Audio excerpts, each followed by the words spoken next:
네, 여러분 안녕하세요. 제가 여러분께 경제전망서에서도 말씀드렸고 그동안에도 꾸준히 경기를 판단하고 또 어떤 그 경기 국면에 맞는 의사결정을 내릴지에 대한 조언을 드리면서 가장 중요한 그 의사결정의 기준이 바로 금리이다, 이 말씀 드렸고, 2020년, 21년이 팬데믹 경제 위기로 해서 엄청난 경제 위기가 왔고, 그 경제 위기로부터 극복하기 위해서 금리 인하를 단행했었던, 세계적으로 유동성을 공급했었던 완화의 시대였었다라고 정의할 수 있겠고, 22년 들어서 초인플레이션 시대가 찾아오고, 초인플레이션의 압력에 대응하기 위해서, 고물가를 잡기 위해서 금리 인상을 단행했었던 긴축적 통화정책의 시대, 긴축의 시대가 찾아왔었다. 22년, 23년, 그리고 24년 지금까지도 말이죠. 그런데 24년 하반기 들어서는 이제 점차 긴축의 시대에서 완화의 시대로 전환되는 전환기에 놓여져 있다라고 볼 수 있고, 그런 관점에서 24년 6월에 유로존이 금리를 인하한다든가 캐나다가 금리를 인하한다든가, 그 전에도 24년 상반기 중에 스위스, 스웨덴 이런 나라들이 금리를 인하한다든가 하는 금리 인하의 행보가 미국보다 앞서서 이루어졌습니다. 특히 유로존의 금리 인하는 상당히 의미가 있다라고 볼 수 있겠는데, 그래서 이미 여러분들께 유로존의 금리 인하 이 결정에 대한 분석을 말씀드렸고, 또 6월 FOMC 회의 결과를 즉시 분석해서 말씀드렸습니다. 그리고 미국도 연준은 24년 하반기 중에는 한 차례 금리 인하할 가능성을 점도표를 통해서 또 파월의 기자회견을 통해서 발표를 한 바 있습니다. 그러면 이제 점진적으로 세계적으로 피벗을 하는, 긴축의 시대에서 완화의 시대를 향해 기조가 전환되기 시작하는 그런 시대를 맞이하는 것이라고 볼 수 있겠습니다. 특히 이 연준의 금리 인하 결정은 곧 물가에 대한 근거에 비롯되는 것인데, 추가적으로 물가가 확실히 안정되는가를 확인하고 금리를 인하할 가능성이 높은 상황인데, 그러면 결국 우리가 봐야 될 건 무엇이냐? 바로 물가인 것이다. 선제적으로 금리 인하를 단행하는 그런 나라들은 물가 잡기 위해서 금리 인상을 했듯이 물가가 이제 안정화됐으니 금리를 정상화해 나가는 액션이다 라고 볼 수 있고, 미국도 역시 마찬가지로 물가가 안정화되는 흐름인지를 확인하고 그게 확신 있게 물가가 안정화되는지를 확신 있게 판단할 수 있을 추가적인 데이터가 있다면 금리를 인하하는 수순으로 갈 것이다, 이렇게 판단할 수 있겠죠. 그런 면에서 결국 이 시장에 영향을 미치는 그 변수는 물가, 금리, 시장인 것이고, 물가가 잡히는지에 따라서 금리가 결정되고 그 금리에 따라서 결국 시장에 영향을 주는 것이다, 이렇게 정리를 할 수 있겠는데, 그래서 CPI 데이터를 역시 즉시 분석해드렸죠, 라이브로. 그래서 오늘 이 시간은 여러분들이 경제 공부 충분히 하실 수 있도록 유로존은 어떤 경유에서 금리 인하를 한 것이고, 또 미국의 금리 인하의 근거가 되는 가장 중요한 데이터, 바로 물가 데이터를 어떻게 우리는 진단을 할 수 있을 것인지 들여다보고, 또 그것을 기초로 FOMC 회의 의사결정은 어떤 식으로 내려진 것인지, 향후 세계 주요국들의 금리에 대한 의사결정에 대한 방향성을 여러분들께서 충분히 스스로 진단하실 수 있도록 이런 세 가지 즉시 분석 영상을 제가 모아보기로 좀 전달해 드릴까 합니다. 충분히 주말 동안에 공부 많이 되시고, 여러분이 스스로 경기를 판단하고 금리 인하 시점에 대한 의견을 스스로 판단하실 수 있는 의견을 가지실 수 있는데 도움이 되길 바라는 마음으로 준비를 했습니다. 즐겁게 시청해 주시길 바라겠습니다. 감사합니다. 네, 여러분 안녕하세요. 저는 미국 조지아주 아틀란타에 와 있고요. 지금 미국 시간으로는 아침 8시 17분을 가리키고 있습니다. 한국 시간으로는 밤 9시 17분, 6월 6일 현충일이죠. 방금 9시 15분자 딱 2분 전에 일종의 경제 역사적인 일이 벌어졌습니다. 유로존에서 기준금리 인하를 단행했죠. 그러면 이것은 어떤 배경이고 어떤 경로하에 금리 인하를 단행한 건지, 그리고 그것은 시장에 어떤 영향을 미칠 것인지, 향후 미국과 한국의 통화정책 방향 결정은 어떤 식으로 이루어지는지, 그런 부분들을 속시원히 설명드릴 수 있도록 하겠습니다. 바로 가도록 하겠습니다. 네, 이 자료 보시는 것처럼 유로존의 기준금리 추이죠. 기준금리 추이 보시니까 2014년에 그러니까 미국 경기 부양을 위해서 14년까지 꾸준히 금리 인하를 단행했었고요. 그죠? 그랬다가 2015년 이래로는, 여기 보시는 것처럼 2015년 이래로는 유로존이 그냥 거의 제로 금리를 썼던 거예요. 굉장히 긴 시간 동안 제로 금리를 썼었고요. 좀 특이할 점 한 가지는 ECB가 팬데믹 기간에도, 코로나19 기간에도 금리 인하를 단행할 수가 없었어요. 왜냐하면 이미 제로 금리였으니까. 물론 일본은 마이너스 금리까지 도입하기도 했지만 어쨌든 제로 금리를 도입하고 있었기 때문에 이런 상황이 뭡니까? 말 그대로 금리를 인하할 만한 여건이 없는, 통화정책 수단이 없는 상황이니까 그냥 통화정책 말고 재정정책으로 경기 부양을 했었다, 이렇게 설명드릴게요. 근데 2022년에 엄청난 고물가가 등장했고, 그 고물가에 대응하기 위해서 4.5%까지 기준금리를 인상했었던 겁니다. 근데 이번에 정말 2015년 이래로 대략 한 10년 만이죠. 거의 9년 만에 금리를 인하한, 그래서 4.25%로 금리를 인하한 겁니다. 자, 이 부분에 대해서 ECB의 정책금리 결정이니까 ECB의 정책금리를 결정하는 그 방법은 무엇이냐, 어떤 배경이냐, ECB의 통화정책 방향을 잠깐 설명드릴게요. 다만 제가 지금 말씀드리는 이 중앙은행의 통화정책 방향은 한국은행이나 페드나 BOJ, 일본은행이나 다 똑같습니다. 잠깐 설명드리도록 하겠습니다. ECB 홈페이지고요. 중앙은행, 유로피언 센트럴 뱅크의 주된 목적에 대해서 여기 나와 있습니다. 뭐냐면 ECB의 머니터리 팔러시는 뭐 하기 위함이다? To maintain price stability. 물가 안정을 유도하기 위해 유로피언 센트럴 뱅크가 존재한다라는 것이고, 물론 ECB는 유로존의 중앙은행인 거죠. 유로존에 해당되는 국가들은 대표적으로 독일이나 프랑스, 이탈리아, 그 밖에 주로 유로피언 국가들이고요. 20여 개국이 됩니다. 뭐 가장 대표적으로 덴마크라든가 뭐 영국이라든가 스위스라든가 이런 나라들은, 뭐 스웨덴도 마찬가지죠. 이런 나라들은 유로존이 아니죠. 그죠?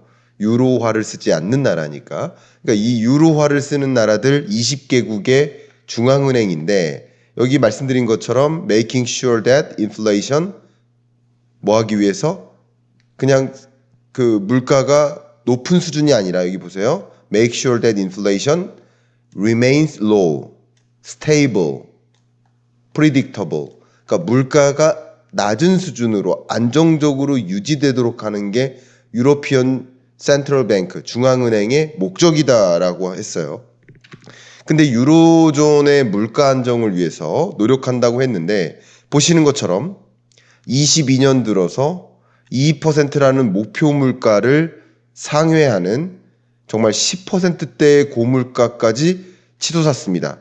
그러니까 물가 상승률 기준으로 말씀드려 보면 미국이 22년 6월에 9.1%를 기록했고, 유로존은 10%를 상회하는 고물가를 만난 겁니다.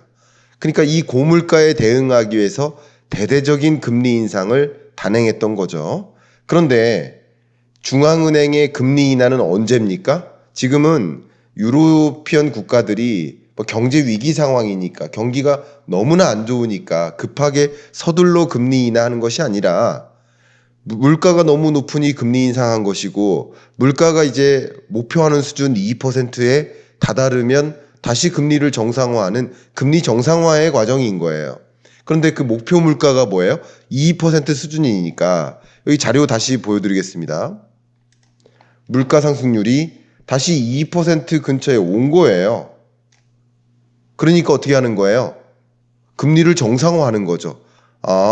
다시 잠깐 앞으로 가보면 물가를 잡기 위해서 기준금리를 끌어올렸다면 이제 물가 상승률이 목표하는 수준에 다가가니까 금리를 인하한 겁니다. 그러니까 금리 정상화한 거예요. 물론 미국과 유로존 간의 금리 격차를 보면 미국의 금리가 5.5%니까 1%포인트 차이가 나니까 미국의 금리 인하를 앞에다 두고 선제적으로 금리를 인하한 게 어떤 결정입니까? 그러면 유로피언 센트럴 뱅크 입장에서는 유럽에 더 강한 강달러가 나오고 그게 우리 유럽 경제를 부정적으로 만들겠네 하는 고민도 하겠지만 그거보다 더 중요한 것은 제가 항상 강조하지만 가장 중요한 것은 중앙은행의 의사결정은 물가 안정에 있고 물가 잡기 위해서 금리 인상했기 때문에 물가가 잡힌 상황이라고 한다면 금리를 다시 인하하는 것이다. 정상화하는 것이다. 이렇게 볼 수 있겠죠. 다만 물가가 정상화됐기 때문에 물가가 2% 수준에 가깝게 왔기 때문에 금리를 인하할 때 가장 대표적으로 미국과의 금리 격차 등을 우려해서 금리를 선제적으로 인하할 때 발생하는 그 부작용보다 부작용이 더 크다고 생각하면 물가 안정이라는 목표도 중요하고 그리고 물가 안정이라는 목표를 실현하기 위해서 금리 인하를 하는데 그것으로 인해서 미국과의 금리 격차 문제가 더 벌어지는 거잖아요. 그것에 따른 영향이 더 심각할 거라고 한다면 선제적 금리 인하는 안 하는 것이고요. 그 영향은 뭐 그렇게 큰 문제가 아니야. 우리 유러피언 국가들을 보니까 지금 물가 상황이 다시 2%대로 떨어졌고 이 높은 금리를 계속 유지하다가는 다시 예전처럼 뭐 디플레이션 상황에 놓일 수 있어. 이런 것을 판단해서 금리를 결정하는 거라고 볼 수 있겠죠. 그래서 지금부터는 물가 안정 여부를 제가 좀 봤잖아요. 조금 더 가깝게 물가 안정 여부에 대해서 설명을 드리고 그리고 더 진행을 해보도록 하겠습니다. 그러니까 물가 안정 말고 나머지 요소도 고려를 해야 되겠죠. 이 보시는 것처럼 유로존 물가 상승률의 흐름이 어때요? 2% 초반까지 온 거예요. 그러니까 4.5%라는 기준금리를 계속 유지할 필요는 없는 겁니다. 물론 다시 한번 강조하지만 미국 금리와의 격차가 신경이 쓰이죠. 근데 뭐가 더 중요한가를 결정하는 것이에요. 판단하는 거. 뭔가는 잃고 뭔가는 선택하는 거예요. 그러나 유로존의 경우에는 그래도 자국 경제, 자국 물가 이것을 더 중요하게 판단한 것이다. 이렇게 이해해 주시면 도움이 되겠습니다. 자, 그러면 물가 안정도 물가 안정이지만 경기 안정도 중요하거든요. 근데 물가 안정 여부에서 좀 해부를 해볼게요. 여기 보시면 에너지 물가는 계속 마이너스예요. 유로존의 에너지 물가는 왜 마이너스 등락률일까요? 23년 국제 유가도 높고 24년 국제 유가도 높은 편이에요. 근데 왜 마이너스일까? 제가 항상 말씀드리는 게 물가는 전년 동월 대비 가격 등락률이다. 그러니까 전년 동월보다는 싼 거예요. 어쨌든. 그러니까 마이너스 등락률이에요. 이게 물가 안정에 기여를 했겠죠. 또 음식료품 물가도 물가 안정에 기여를 했고 공업 제품의 기여도도 있습니다. 다만 서비스 물가만 아직 충분히 안 떨어진 상황인데 그래도 4%, 4.25%, 4.5% 수준에 그러니까 4%가 넘는 이런 고금리를 도입하면 나머지 물가도 순순히 잡히겠다라는 판단을 할 수 있겠죠. 이런 것들을 경유해서 금리를 인하한 것이다. 이제 물가 안정 목표에 도달했기 때문이다라고 볼 수 있고요. 특히 이 보시면 이거는 기대 인플레이션이거든요. 기대 인플레이션으로 보면 그 어느 때보다 이때가 기대 인플레이션이 가장 높았고 22년이죠. 그리고 지금은 기대 인플레이션율이 3%로 떨어졌어요. 그러니까 중앙은행이 하는 일이 결국 금리를 인상 혹은 인하 동결 여부를 결정해서 기대 인플레이션율을 적정하게 유지하는 것일 텐데 우리의 심리적 기대가 물가가 올라갈 거야라고 생각하면 자영업자 여러분들도 앞으로 원자재 가격 더 오를 테니 지금 메뉴판 가격 끌어올려야겠구나. 앞으로 또 이것저것 다 오를 테니 임금 협상의 과정에서 임금 더 올려달라는 좀 더 목소리를 낼 수 있겠구나. 노조 입장에서는요. 그리고 사측 입장에서는 노조의 그 이야기가 수긍이 되는 거죠. 이렇게 물가가 계속 올라갈 거라고 인지하면 할수록 노조의 그런 요청, 임금 올려달라는 요청을 받아들일 가능성이 높죠. 그러니까 이런 것들이 기대 인플레이션율을 보면서 금리를 결정하는 것이라고 볼 수 있겠습니다. 자, 일단은 제가 항상 말씀드리는 이 통화정책 방향 결정에 있어서는 크게 세 가지다. 하나가 물가 안정 여부다. 근데 목표했던 물가 안정 수준에 거의 도달했기 때문에 이제 차츰차츰 금리를 인하하는 것이다. 다만 이번 금리 인하 이후에 물가가 다시 상승할지, 물가 압력이 다시 고조될지 이걸 지켜봐야 되기 때문에 이번에 금리 인하를 단행하고 그리고서 연이어서 금리 인하하기보다는 지금 오랜만에 금리 인하를 했으니, 그죠? 약 9년 만에 했으니 금리 인하 결과 물가가 다시 상승하는지 여부를 좀 천천히 지켜보면서, 경과를 지켜보면서 그 이후에 추가 금리 인하를 단행할 것이다. 이렇게 말씀을 드릴 수 있도록 하겠습니다. 자, 이제 물가에 대해서는 분석이 끝났고요. 이제 남은 것은 두 번째, 경기 안정이에요. 경기 안정. 첫 번째가 물가 안정이고 두 번째가 경기 안정이고 세 번째가 금융 안정이다. 이렇게 제가 말씀을 드렸죠. 그래서 지금부터는 경기 안정 여부에 대한, 그러니까 유로존의 경기가 굉장히 불안한지, 불안하면 서둘러 금리 인하해야겠죠. 아니면 유로존 경기가 좀 호황이에요. 그러면 서둘러 금리 인하할 필요가 없겠죠. 그래서 역시 경기가 너무 안 좋게 경제 위기를 유도해 가면서까지 높은 금리를 유지할 수는 없거든요. 그래서 경기 안정 여부에 대해서 지금부터 말씀을 드려보도록 하겠습니다. 일단 큰 그림에서 IMF가 판단하고 있는 유로존의 경기 상황을 좀 말씀드리면 23년 경제 유로존 0.4%였어요. 안 좋아요. 24년 0.8%. 안 좋죠. 그리고 25년 전망치가 1.5%인데 뭐 이건 담보하기는 어려워요. 근데 이렇게 1.5%로 전망하는 근거는 어쨌든 경기를 하방 압력을 주는, 경기에 하방 압력을 주는 고금리로부터 내려오니까 이제 경기 상방 압력이 작용하겠다라는 기대가 여기 반영되긴 했어요. 그럼 어쨌든 0%, 1%대의 성장률을 보이는 유로피언 국가들의 모습이 좋아 보이진 않아요. 근데 유로존의 대장격이 누구예요? 독일이죠. 부대장이 프랑스, 그 다음에 3장이 이탈리, 그죠? 이태리가 있고 그 다음 스페인, 요 정도가 되는데 이들 국가들의 성장률을 보니까 0%, 마이너스 0%에서 벗어나지 못해요. 그러니까 작년 경제, 올해 경제, 여전히 유로존 경제는 좋지 못해요. 그러니까 높은 금리를 계속 유지하는 것이 부담이 되겠죠. 더 들어가 보겠습니다. 23년과 24년 1분기까지의 분기별 성장률을 볼게요. 역시 1분기 0%대 0.1, 마이너스 0.1, 그리고 24년 0.3, 그러니까 0%대 성장률. 독일도 마찬가지. 뭐 마이너스를 오르락내리락 하는 거예요.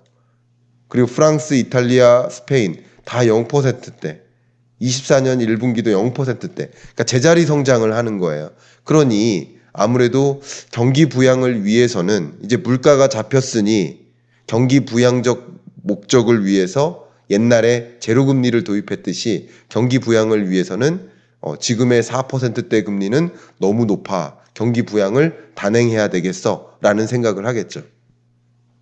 최근 경기를 보기 위해서 산업 생산이나 소매 판매 지수를 들여다보면요. 역시 소매 판매, 산업 생산, 유로존 내 어떤 경기 상황이 좋아 보이지 않아. 이게 기준이 100이거든요. 100을 밑돌아서 이렇게 내려가는 흐름을 보니까 좋지 못해요. 그러니까 이 기간에 어떤 영향을 받는 거예요? 지금 4.5%까지 기준금리를 인상했고 높은 금리의 기업들이 신규 투자를 못해요. 신규 투자를 못하니 뭐 많은 일자리를 만들지 못하고 소득이 늘지 못하죠. 그러니까 소매 판매도 이루어지지 않고 판매가 잘 이루어지지 않으니 산업 생산도 더뎌요. 그러니까 경기가 높은 금리를 단행함에 따라서 경기가 좀 악화됐고, 경기가 악화된 건 다른 물가 측면에서는 수요를 둔화시킨 거예요. 그게 물가 안정에 기여를 한 거죠. 그러니까 금리 인상의 효과가 경기 악화로 이어진 거예요. 근데 이제 목표했던 물가 안정 목표에 다다랐으니 이제 다음 수순은 뭐예요? 경기 안정 목표를 이루어 나가야겠죠. 그 바로 경기 안정입니다. 그 밖에 나머지 지표도 좀 볼게요. 유로존의 GDP 증가율 보면 22년에 금리 인상 단행한 이후에 계속 이렇게 성장세가 둔화되는 흐름을 여러분도 확인하실 수 있죠. 또 리테일 세일, 소매 판매도 보시면 22년에 금리 인상을 단행한 이후에 마이너스 소매 판매 증가율을 확인할 수 있죠. 이런 여러 가지 것들을 보면서 유로존 경제가 좀 부진하구나. 높은 금리의 대가로서 어쩌면 경기가 악화될 걸 알면서 어쩌면 조금 적극적으로 얘기하면 경기 악화를 다소 유인하면서 경기 악화를 어느 정도 유인을 해야 물가 안정이 오니까 물가 안정 목표 실현하고 그리고 경기 부양을 위해서 이제 금리 인하를 해야 되겠구나. 이런 판단이라고 여러분 생각해 주시면 좋겠습니다. 자, 지금까지 두 가지 과제를 끝냈어요. 유로존의 물가 안정 여부, 경기 안정 여부를 판단했고, 마지막 세 번째 금융 안정 여부. 금융이 불안하면 불안할수록 금리 인하가 필요한 거라고 볼 수 있겠죠. 그리고 이렇게 금리 인하 했는데도 경기가 더 꺼지고 그리고 금융 불안이 더 야기돼요. 그러면 추가 금리 인하를 단행할 수 있는 거죠. 그렇기 때문에 금융 안정 여부도 좀 확인하도록 하겠습니다. 네, 유로 지역의 RRE라고 여기 쓰여져 있죠. 여기서 RE는 Real Estate이니까 부동산 가격입니다. 근데 그 중에 여기 R이 있고 C가 있어요. C는 Commercial 이렇게 쓰면 되겠고, 여기서 R은 Residential, 그러니까 상업용 부동산이냐 주거용 부동산이냐 이렇게 구분할 수 있겠고요. 유로존의 주요 주거용 부동산 같은 경우는 보시는 것처럼 뭐 하락하는 지역도 있고 꾸준히 상승만 하던 지역도 있어요. 그러나 지금은 그 하락하는 추세가 이제 둔화됐어요. 그러니까 유로존의 주거용 부동산은 큰 문제가 사실은 아닌 상황이라고 좀 판단할 수 있겠고요. 특히 주택담보대출 수요가 최근 들어서 계속 줄다가 금리 인상이 한 이후에 주담보가 막 줄다가 이제 주담보가 다시 늘어나기 시작했어요. 이게 뭐예요? 금리 인하한데 그러면 주택담보대출 일으켜서 이제 집 가격이 조정됐으니 집 사야지 하는 움직임으로 연결되는 거예요. 이 금리가 부동산 시장에 미치는 영향을 여기서도 확인할 수 있는 거예요. 그런데 CRE, 그러니까 CRE는 아까 말씀드렸던 상업용 부동산, 제가 지금 와 있는 미국도 그렇고요, 유로존도 그렇고 우리나라도 사실 마찬가지예요. 우리나라도 주거용 부동산보다 정말 부동산 PF발 부실 문제가 가장 많이 작용된 건 상업용이에요. 상업용. 특히 중대형 상가나 지산이라고 하죠. 지식재산센터. 그러니까 역시 상업용 부동산의 NPL, 부실채권이 보시는 것처럼 미국은 엄청나게 심각하죠. 노란색. 근데 유로존도 부실채권 비율이 이렇게 늘어나고 있었어요. 그러니까 좀 불안한 거예요.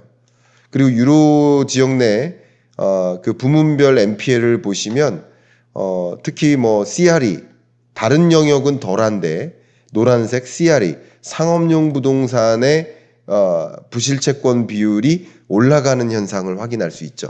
그러니까 여기서 말씀드리면 금융 불안을 야기할 하나의 조건이 주거용 부동산이 아닌 유로존의 상업용 부동산의 부실 문제가 있고, 그러면 이 부실 문제로 인해서 이 금융기관에 대출을 끌어다가 부동산 개발하고 투자했을 텐데 대출을 못 갚는 부실채권이 늘어나는 과정에서 결국 대출을 못 받는 금융사들이 있겠죠. 그럼 금융사들이 돈을 못 돌려받으면, 대출해줬는데 돈을 못 돌려받으면 어떤 일이 벌어져요? 금융부실이 되는 거죠. 그럼 몇몇 금융사들이 도산하거나 부실해지는 거예요. 근데 그게 금융위기로까지 갈까? 이건 다른 얘기라는 걸 말씀드렸죠. 자, 한번 시퀀스를 설명드릴게요. 건설사 부실, 혹은 투자자들 부실. 그럼 이들이 돈을 못 돌려줄 만큼 어려워진 거예요. 그럼 이게 어떻게 영향을 미치죠? 두 번째, 이게 1번이고 2번, 그 다음 금융부실로 이어지겠죠. 근데 그 금융부실이 금융위기로까지 갈 것인가? 이건 다른 이야기예요. 몇몇 금융사가 부실해지고 쓰러진다고 해서 그게 실제로 금융부실로 가지는 않을 수가 있거든요. 잠깐 보도록 하겠습니다. 여기 보시면 유로 지역 내 부동산 회사의 순손실 정도가 이렇게 급등하고요. 그죠? 그리고 순이익률은 급락하죠. 그러니까 이런 다른 건 몰라도 상업용 부동산 시장에 유로존에 있어서도 좀 불안한 것들이 많이 있다. 이렇게 말씀드리겠고요. 근데 이런 불안한 것들이 결국 어떤 영향을 미칠까? 제가 말씀을 드리겠습니다만 기여도가 그렇게 크지는 않기 때문에 유로존의 금융위기로까지 갈 거라고는 판단 내려지지 않아요. 근데 금융부실이 어쨌든 있으니까 당연히 ECB 입장에서는 이 금융부실 여부를 고려하겠습니까? 안 하겠습니까? 하겠죠. 그러니까 이제 물가 안정 수순 왔으니 경기 부양과 금융 안정을 위해서 금리를 인하해 나가는 것이다. 이렇게 설명해 드릴 수 있겠죠. 자, 뿐만 아니라 금융 안정 상황에서 또 한 가지는 앞서 말씀드렸어요. 유로존이 이미 제로 금리를 도입해 왔기 때문에 코로나19 중에도 경기 부양을 위해서 금리를 인하할 카드가 없었던 거예요. 그럼 어떻게 해야 됩니까? 재정을 투입했어야 되죠. 그러니까 재정을 막 엄청나게, 그러니까 금리 인하라는 카드가 없으니까 두 팔로 이 물건을 들어야 되는데 두 팔이 아니라 왼팔, 한 팔로만 물건을 들어야 돼요. 그러니까 한 팔이 다 힘이 다 소진될 만큼 다 쓰겠죠. 그러니까 재정을 그 어떤 나라보다도 대대적으로 재정을 투입했어요. 적자 재정을 펼쳤어요.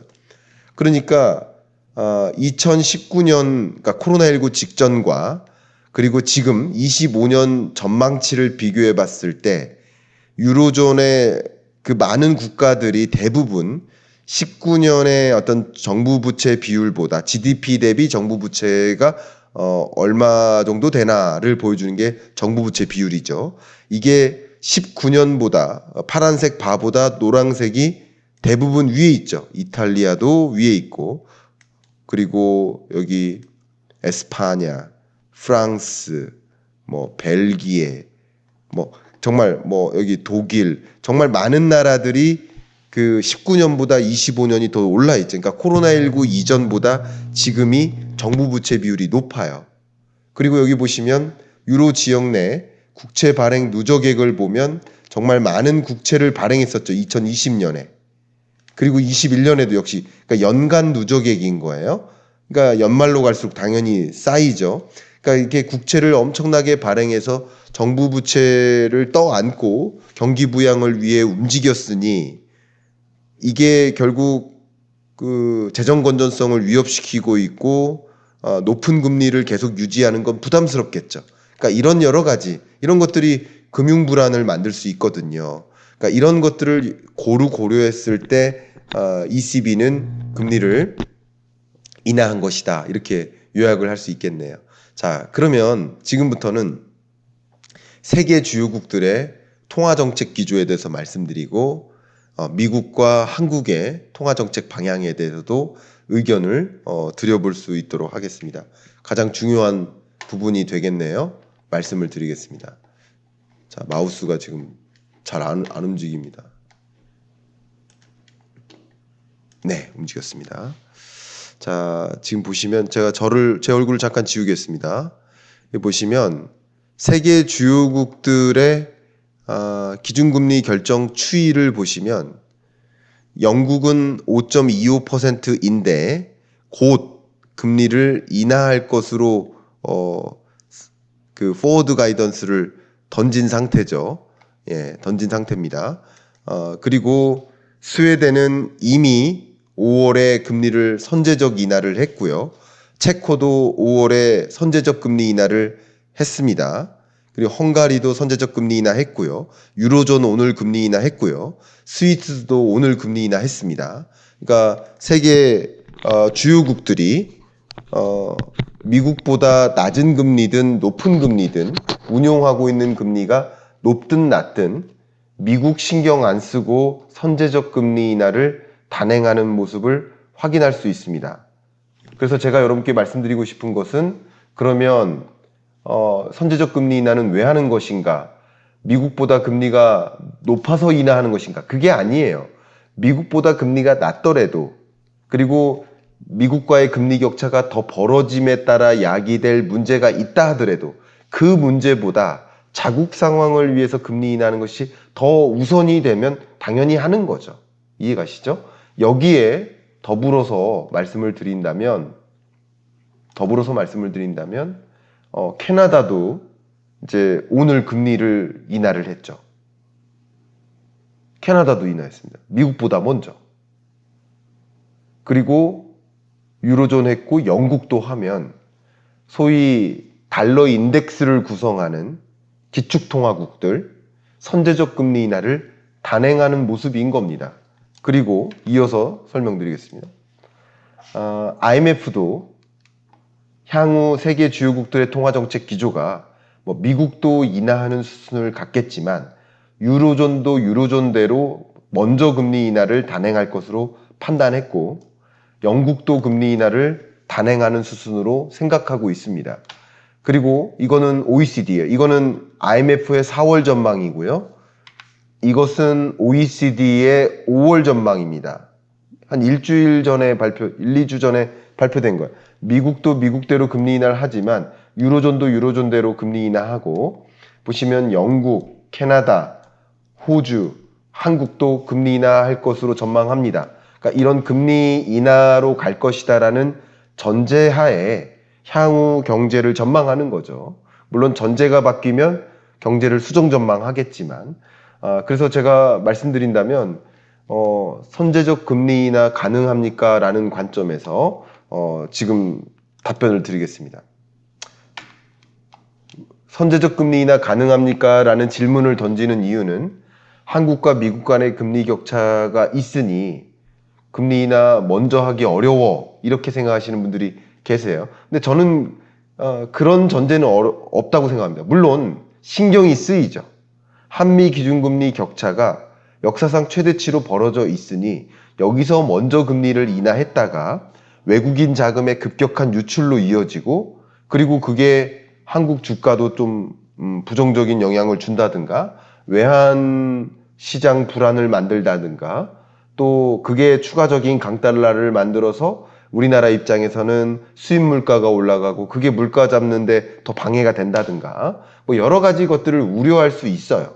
그러나 한미 간의 기준금리 격차와 같은 고려 요인과 함께 국내 상황, 물가 안정, 경기 안정, 금융 안정 여부를 고려해서 뭐가 더 중요한가를 고루 판단해서 한미 간의 기준금리 격차보다 한국의 금리 인하가 더 우선이 된다라고 판단한다면 할 수 있는 겁니다. 지금 유로존이 했고 영국이 할 것이고 캐나다가 하고 스위스가 하고 덴마크가 하고 하는 것처럼 말이죠.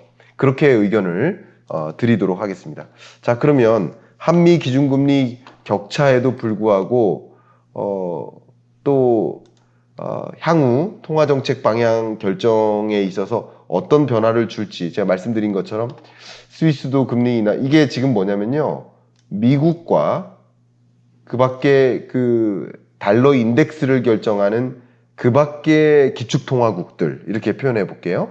영국 파운드, 캐나다 달러, 유로존 유로화, 스웨덴 크로나, 그 스위스 프랑, 일본 엔화. 그러니까 나머지 국가가 이제 캐나다 인하했고요. 유로존도 인하했고요. 이런 스위스 인하했고요. 영국도 인하할 거라고 한다면 그러면 상대적으로 미국은 금리를 상대적으로 미국이 금리를 인하하지 않는다 하더라도 상대적인 강한 긴축적 통화정책 기조라고 볼 수 있겠죠. 금리는 상대성인 거예요, 항상. 그러니까 미국의 금리가 5.5%인데 달러 인덱스를 구성하는 나머지 기축통화국들이 금리 인하를 선제적으로 단행하면 미국만 나홀로 5.5%라는 기준금리가 굉장히 높은 금리 인하가 되는 거예요, 상대적으로. 그러면 미국 입장에서는 금리 인하를 할 필요성을 하나 더 만든 격이 됩니다. 그래서 제가 의견을 드리면 한국 입장에서는 우리나라 한국은행의 금리 결정에 있어서는 다른 여러 나라들이 주요국들이 금리를 인하했는데 선제적 금리 인하를 했는데 오히려 주가는 상승하고 그것으로 인한 추가적인 강달러는 야기가 되지 않고 외환 유출이 일어나지 않는 것을 보니 선제적 금리 인하해도 그것에 따른 부작용이 없을 수도 있구나. 크지 않을 수 있겠구나. 그러면 한미 간의 기준금리 격차는 다소 신경 쓰지 말고 국내 내부적인 상황을 고려해서 물가가 안정화되면 우리나라 물가 상승률이 2.3에서 4% 수준에 도달하면 그러면 우리나라는 우리나라대로 금리 인하를 해도 되겠구나 하는 생각을 하게 만들 수 있고요. 한 가지. 두 번째, 앞서 말씀드린 것처럼 미국 연준의 금리 결정에 있어서도 이런 세계 주요국들이 금리 인하를 선제적으로 단행하니 우리는 금리 인상 없이 금리 인상의 효과를 본 거예요. 상대적으로 미국 금리가 더 높아지니까. 그죠? 그렇기 때문에 예를 들어서 미국이 강달러를 원한다든가, 그죠? 미국으로 더 추가적인 돈의 유입을 원한다든가 이런 것들을 유도했던 바가 이루어지는 거예요. 일정 부분. 그렇기 때문에 미국으로서는 금리 인하를 해도 되겠구나라는 생각을 더 야기한다는 거죠. 그러니까 저는 그냥 이건 제 분석이니까 제 의견이니까 참조만 하시고요. 제 의견이 맞다라는 주장이 아니에요. 근데 제가 보기에는 우리나라 중앙은행의 판단에도 또 페드의 판단에도 그런 의사결정에 어느 정도의 가이던스를 준 거라고 저는 해석을 합니다. 특히 유로존에 이어서 영국까지도 금리를 인하하게 된다면 말이죠. 그런 관점에서 통화정책에 영향을 준 것이다 이렇게 영향을 줄 것이다 이렇게 보겠고요.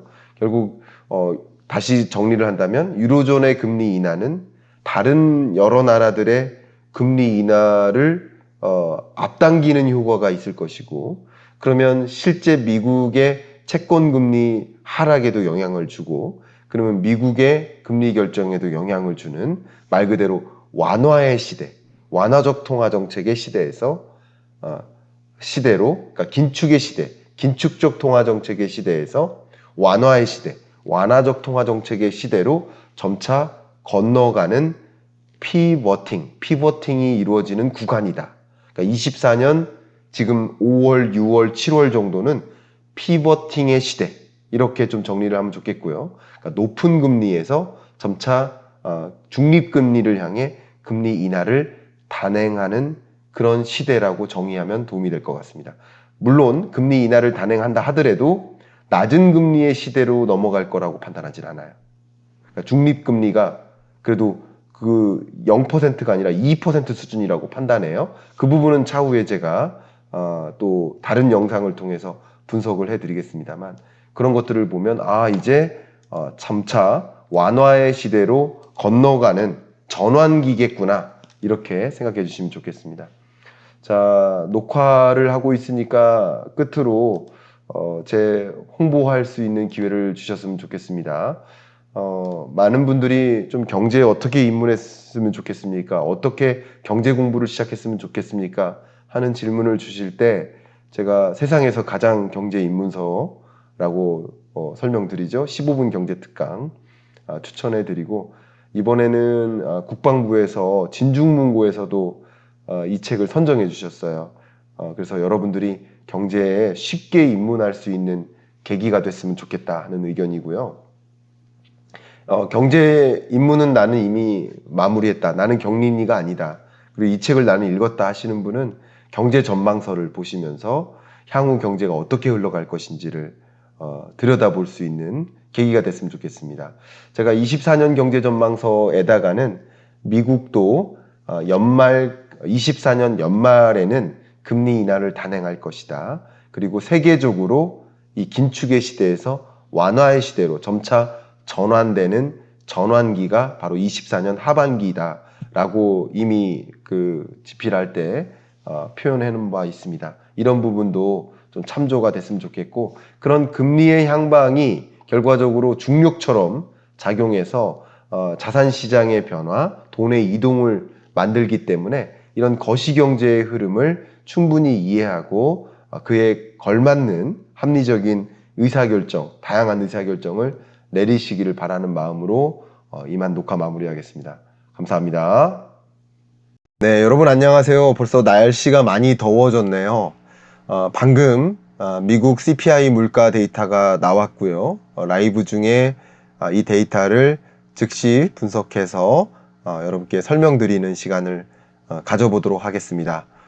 그리고 오늘 발표되는 이 CPI 데이터에 따라서 바로 24년 6월 13일 새벽 3시죠. FOMC 회의 결과, 점도표 등등의 향후 금리 인하 언제 할 것인가에 대한 그 FOMC 위원들의 의사결정에 매우 지대한 영향을 미치는 그 데이터가 발표된 것이기 때문에 그런 관점에서도 오늘 이야기를 들어봐 주시고, 물론 이 이야기를 늦게 들으신 분은 이 이야기와 함께 24년 6월 13일 새벽 3시 반에 또 FOMC 회의 내용도 제가 즉시 분석해 드릴 것이니까 그것도 같이 이어서 여러분 확인해 보시면 도움이 될 거라고 생각이 됩니다. 그럼 바로 즉시 분석 들어갈 수 있도록 하겠습니다. 자, 보시는 것처럼 5월 CPI 물가에 대한 시장의 기대는 보시는 것처럼 3.4% CPI가 나올 거야 라고 했었거든요.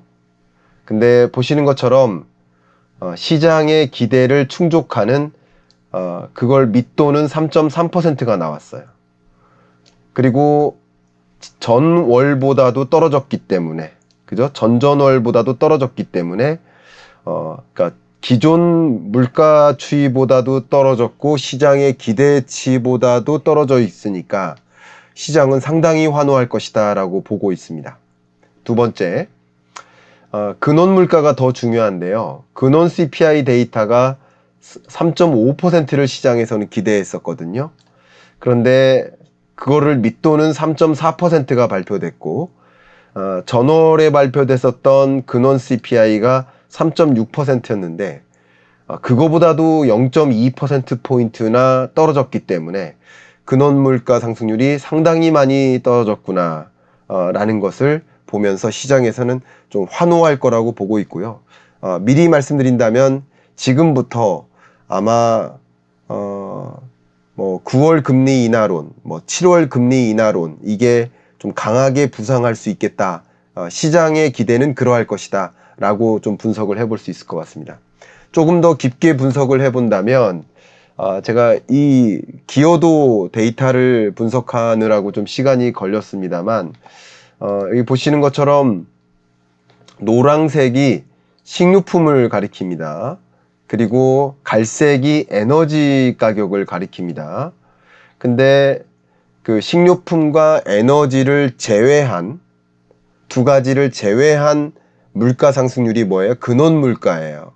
그러니까 전체 물가에서 식료품 물가와 에너지 물가는 대외적인 변수에 의해서 급등락을 하기 때문에 그런 급등락하는 품목들을 제외한 나머지 소비 품목에 대한 가격 등락률, 그러니까 다시 정리한다면 기조적으로 물가가 잡히고 있는가 아닌가를 확인하는 가장 중요한 지표가 바로 근원 물가인 것이고, 그 근원 물가를 또 두 가지로 쪼개면 하나가 근원 상품 물가, 그 다음 하나가 근원 서비스 물가, 이렇게 되겠다라고 말씀드립니다.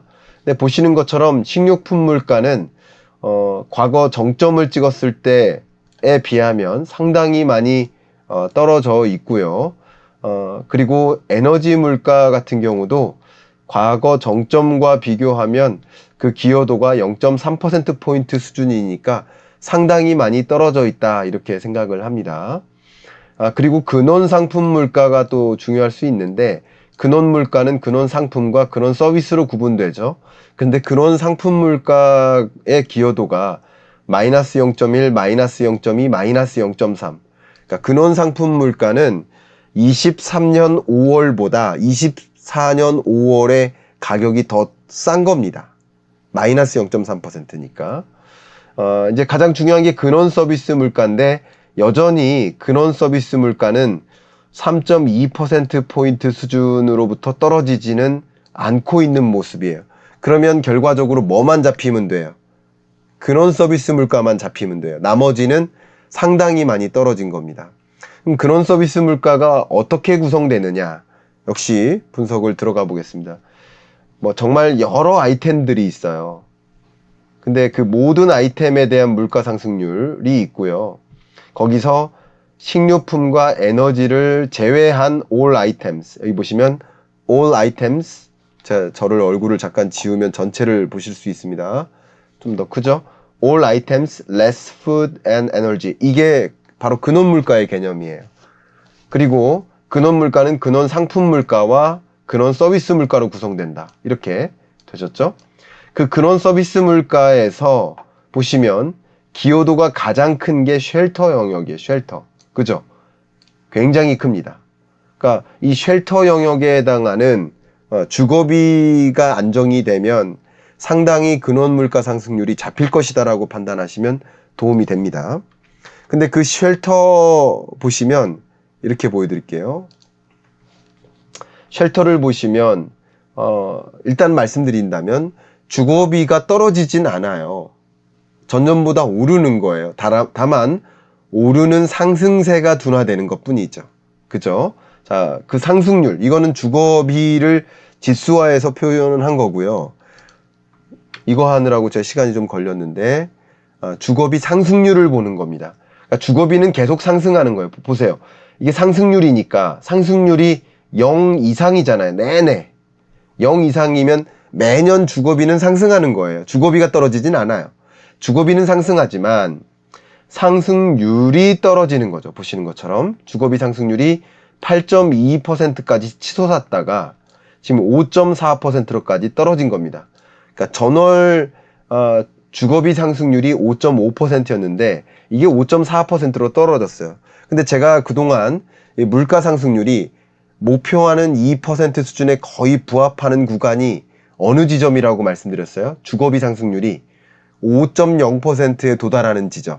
그 정도면 주거비 상승률의 기여도를 계산했을 때 PC 기준으로 봤을 때, 지금은 CPI로 분석하는 겁니다만 이게 목표하는 수준에 거의 부합하게 될 것이다 라고 보고 있습니다.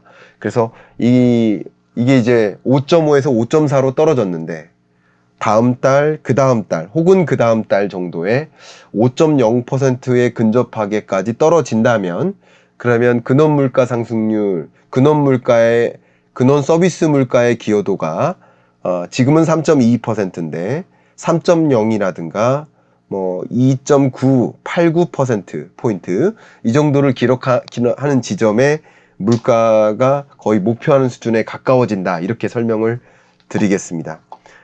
지금 발표된 CPI 기준의 물가 상승률의 흐름을 가지고 설명을 드렸고, 말씀드린 것처럼 이 물가 발표치가 굉장히 시장이 기대하는 것 이상으로 잘 나온 것이다, 이렇게 평가를 해볼 수 있겠습니다. 그러면 당연히 채권 금리는 지금 떨어지고 있을 것이라고 생각이 되고 주가에는 긍정적으로 작용할 것이라고 그렇게 판단해 볼 수 있겠습니다.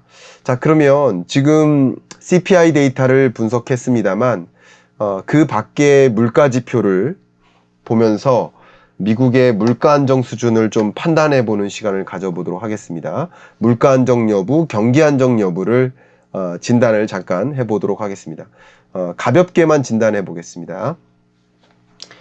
궁극적으로 CPI라는 물가 상승률 데이터도 있고, 그리고 PC 기준의 물가 상승률 데이터도 있는데, 연준은 어쨌든 PC 기준의 물가를 기준으로 삼을 겁니다. 내일 발표될 SEP, 점도표라든가 경제 전망치, 목표치가 다 PCE 기준이라고 생각해 보시면 좋겠습니다.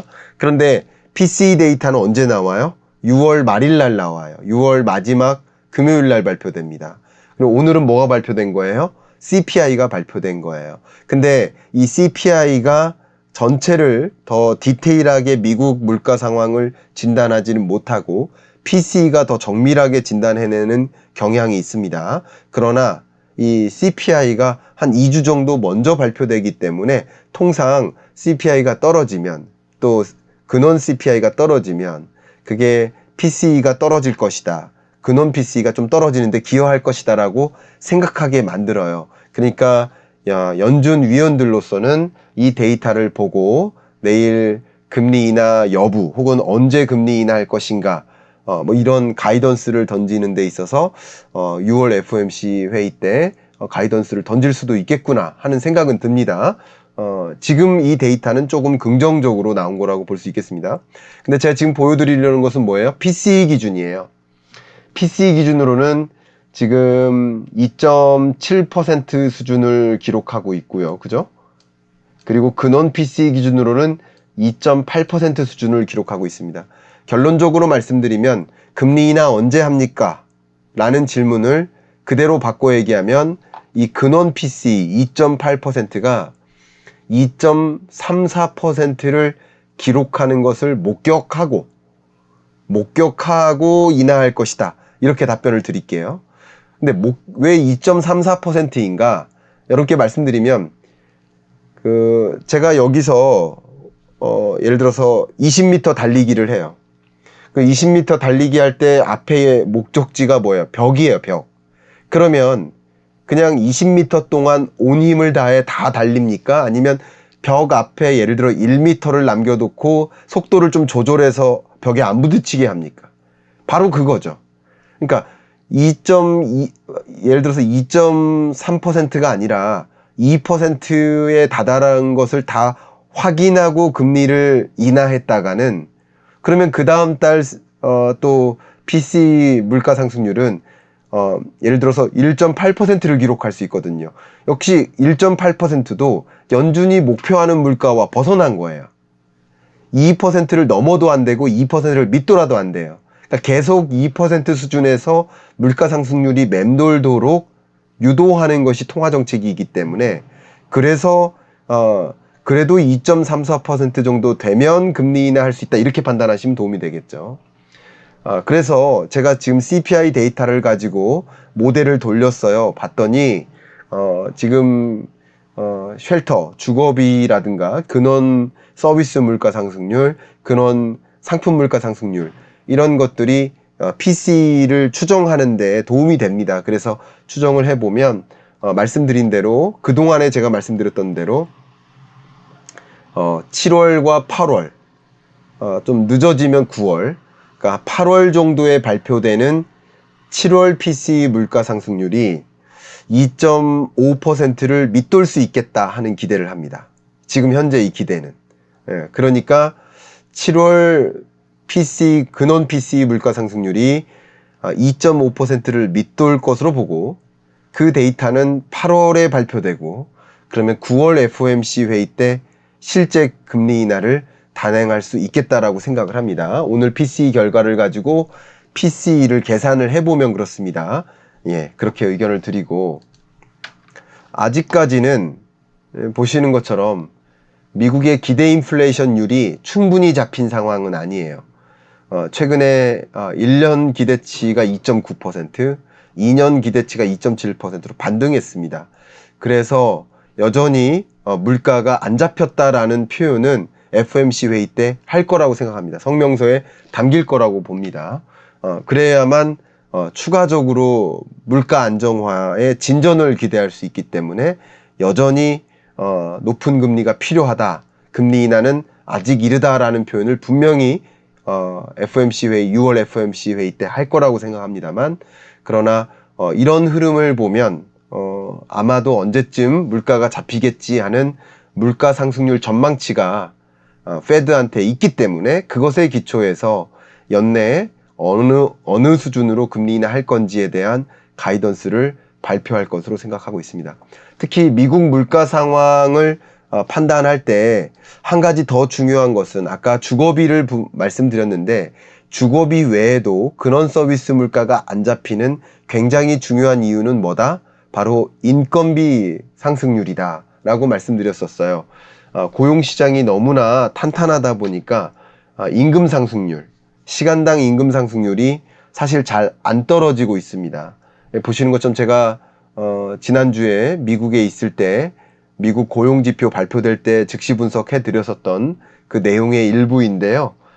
미국 임금 상승률이 4.1% 수준으로 안 떨어지고 여전히 전월에 4였다가 이번에 발표된 게 4.1%니까 잘 안 떨어지고 있는데 제가 여러분들께 말씀드렸던 임금 상승률이 4%를 언더로 기록할 때 4% 언더의 임금 상승률이 기록될 때 그게 근원 서비스 물가를 부정적으로 그러니까 물가가 안정화될 수 있도록 작용하는 역할을 한다 이런 말씀을 드려왔었죠. 그래서 제가 지금 판단으로 하기에는 임금 상승률이 아직 둔화되지 않았기 때문에 지금 당장 물가가 잡혔다라고 판단하긴 어렵습니다. 그러나 지금 보시는 것처럼 추세적으로 임금 상승률은 떨어지고 있고 항상 떨어지기만 하진 않아요. 올랐다 떨어졌다 하는 건데 그죠?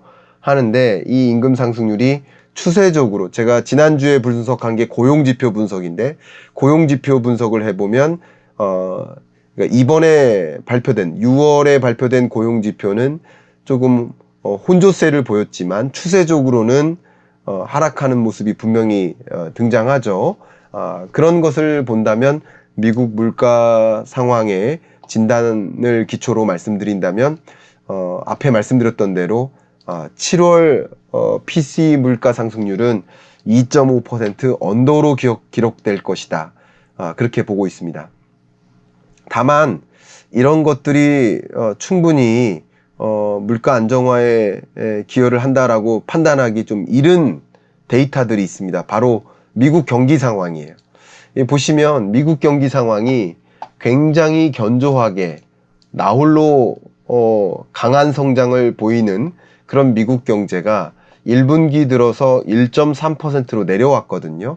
속보치는 1.6이었고 잠정치가 1.3인데 확정치는 아직 안 나왔습니다. 한 2주 후면 확정치가 나올 텐데 어쨌든 그게 1%대에서 뭐 크게 벗어나진 않을 것으로 보고 있습니다. 그래서 미국 경제가 이제 연착륙하는 거 아닌가 이렇게 생각했고 연착륙하는 과정에서 고용 둔화가 있고 그런 과정에서 물가 안정을 기대할 수 있겠는데 최근에 발표된 아틀란타 페드에서 이 2분기 GDP 성장률에 대한 추정치를 3.1%로 또 끌어올렸거든요. 그만큼 지금 2분기 경제를 보니까 2분기는 뭐예요? 4, 5, 6월이죠. 그럼 4월, 5월에 실적치들이 있고요. 6월 2주치간의 실적치가 또 있죠. 이런 것을 계속 반영해 가면서 2분기 GDP를 발표하는 건데 추정치를 발표하는 건데 역시 미국 경제가 견조하다 보니 그만큼 수요가 뒷받침되고 그러다 보니 결국은 물가가 안 잡힐 수 있겠다라는 그런 생각들도 같이 있는 거죠. 그러니까 경기는 굉장히 안정적이고 동시에 물가는 또 다소 안정화되는 흐름이 나타나고 있다. 그러니까 경기가 굉장히 안 좋으면 물가 안정화의 흐름이 굉장히 빠를 거예요. 예를 들면 캐나다나 유로존이나 영국이나 이런 나라들처럼 경기가 굉장히 안 좋다 보니 물가 안정의 흐름이 굉장히 빨리 나타나고 그러니까 빨리 금리 인하를 선제적으로 조기 금리 인하를 하는 겁니다. 그런데 미국 같은 경우는 경기가 워낙 좋다 보니까 여전히 좋다 보니까 그러니까 물가 안정화의 흐름이 더딘 것이고 그렇기 때문에 금리 인하 시점이 더 뒤로 지연되는 것이다. 이렇게 해석하시면 좋겠고요. 다만 경기도 충격 없이 강한 경제를 유지시키고 물가는 물가대로 안정화의 흐름을 서서히 가져온다면 이거만큼 통화정책을 잘 수행한 중앙은행이 또 있을 수 있을까라는 생각이 들 만큼 제가 보기에는 물가 안정화의 흐름을 잘 유도하는데 성공만 한다면 제롬 파월 연준 의장이 굉장히 성공적으로 중앙은행의 역할을 수행했다라고 후대에 평가받을 수 있지 않을까, 뭐 그런 생각을 저는 해봅니다. 근데 우리나라 한국은행 같은 경우 어때요? 경기는 경기대로 안 좋고 물가는 물가대로 아직 안 잡히고 있죠. 그러니까 그런 것을 본다면 어쨌든 중앙은행의 할 역할을 물가 잡기 위해서 금리 인상 딱 하고, 또 물가가 확실히 안정화될 때 금리 인하를 또 단행하는 그런 중앙은행의 소임을 잘 해낸 게 아닌가 하는 생각을 갖고 있습니다. 이제 그 밖에 다른 요소를 여러분께 좀 말씀드리고 싶은데요. 바로 세계 주요국들의 선제적 금리 인하입니다. 그러니까 미국보다 대부분의 주로 이제 여기 제시된 나라들이 한국이 있고, 한국을 제외한 나머지 하나, 둘, 셋, 넷, 다섯, 6개 국가는 달러 인덱스를 구성하는 달러와 나머지 통화 간의 교환 비율이 뭐예요? 그게 달러 인덱스죠. 나머지 통화국들의 중앙은행의 통화정책 기조를 볼 수 있는 건데요. 여기 보시는 것처럼, 좀 키울까요? 보시는 것처럼 캐나다 금리 인하 했고요. 유로존도 했고요. 스웨덴 했습니다. 스위스도 했습니다. 그러면 영국만 지금 안 한 상태고, 영국도 6월 중에 금리 인하할 것으로 현재는 기대하고 있습니다. 이들 나라들이 미국보다 금리가 높아서 선제적인 인하를 한 겁니까? 미국보다 금리가 낮아도 선제적인 금리 인하를 한 겁니다. 근데 선제적인 금리 인하를 할 때 우려되는 게 있죠. 미국과의 금리 격차가 더 벌어진다. 그러면 우리가 가장 우려하는 외환위기 오는 거 아닌가? 외국인 자금 유출이 급속히 빠져나오는 게 아닌가? 이런 우려가 있는데, 그 우려보다 높은 금리를 더 오랫동안 유지함에 따라 자국 경제가 더 피폐화되는 것이 더 우려되기 때문에 선제적인 금리 인하를 하는 것이다 라고 볼 수 있겠고요. 저는 한국은행도 한미 간의 기준금리 격차보다 우리 한국 경제의 경기 부양이 더 중요하다고 판단 내려지면, 또 한국의 어떤 물가 안정화의 흐름이 충분히 나타났는데, 예를 들어서 2.12%까지 왔는데 물가 상승률이, 그런데 금리 인하를 만약에 안 한다면 우리는 2%를 밑도는 물가로 또 돌아갈 수 있거든요. 그러면 또 물가 안정에 실패한 거예요. 역으로 고물가 안정화에 실패하고 다시 저물가, 디플레이션 우려 상황에 놓일 수 있어요. 그런 여러 가지 것들을 고려해서 말씀드린다면, 세계 주요국들이 금리 인하를 이렇게 단행하는 액션처럼 한국은행도 미국보다 선제적인 금리 인하를 단행할 수는 있다, 그렇게 의견까지 드립니다. 자, 이제 방금 발표된 데이터의 기초에서 좀 중요한 게, 시장은 어떻게 인지하고 있나, 이걸 말씀을 드려야 됩니다. 시장에 인지된 정도를 좀 말씀드리려 합니다. 바로 패드워치 상에서 아마도 이제 곧 이제 몇 시간 안 남았죠. 한 6시간 남았죠. 6시간 후에 FMC에서 금리 동결할까라고 지금은 확실히 믿고는 있겠지만, 그죠? 그 마음에는 큰 변화가 없을 거라고 생각합니다만, 볼까요? 제가 제시해 드리겠습니다. 지금 패드워치 업데이트를 했고요. 네, 보시는 것처럼 99.9%. 왜냐면 얼마 안 남았으니까 이런 물가가 발표돼도 지금 당장 2.34% 나온 건 아니니까 6월 FMC 때는 확실히 금리를 동결할 거야 라는 믿음이 있는 거예요. 근데 추세적으로 본다면, 보면 9월 금리 인하 가능성을 굉장히 높게 부여하고 있죠. 59.9%. 좀 키워드릴까요? 보시는 것처럼 9월에 금리 인하할 거라고 굉장히 강하게 믿고 있죠. 이런 것을 보면 금리 인하 기대감이, 그러니까 지금 6월에는 금리 인하 당연히 없겠지, 이건 포기한 거예요. 그러나 향후 금리 인하 할 건데, 예를 들면 9월에는 하지 않을까, 이런 생각을 하지 않을까. 근데 종전에는 9월에 안 할 거라고 생각했거든요. 보여드리면 이 CPI 데이터가 발표되기 전 6월 12일인데 CPI 발표 전 기준으로 보면 보시는 것처럼 11월에나 금리 인하 할 거야 이렇게 생각했단 말이에요. 근데 지금 발표된 CPI 결과를 보고 9월 인하 가능성을 굉장히 높게 부여하고 있습니다. 그죠? 이 얘기는 뭐죠? 지금 금리 인하 기대감이 고조되고 있는 것이다. 오늘 발표된 CPI 데이터를 보고 물가가 잡히는구나. 전월보다도 떨어지고 헤드라인 CPI도 떨어지고 근원 CPI도 떨어지고 시장의 기대치에도 다 부합하게까지 떨어지는구나라는 것을 확인했기 때문에 제가 보기에는 금리 인하 기대감이 더 고조된 것이다. 다만 금리 인하 기대감이 고조된 것만큼 실제 금리 인하가 9월에 단행될까? 그 부분에 대해서는 제가 앞에 설명드린 바대로입니다. 제가 22년에 분석해 드릴 때, 23년에 분석해 드릴 때, 24년 상반기에 분석해 드릴 때 절대 금리 인하는 없다. 22년에 없다. 23년에 없다. 24년 상반기도 굉장히 이르다. 24년 하반기에나 가능하다. 이런 말씀을 그동안 드려왔었는데 역시 지금은 6월 달이고 9월이 머지 않았으니까 시장의 기대치와 실제 금리 인하 시점이 거의 가깝게 만나는 것이 아닌가. 이해 가세요? 그러니까 100m 전방에서 보면 그 사인이 뭔지 모르고 저 100m 전방에 있는 사람이 예를 들어서 이렇게 표시를 했는데 100m 전방에서는 이렇게 한 것인지 예를 들어서 뭐 이렇게 한 것인지 잘 안 보여요.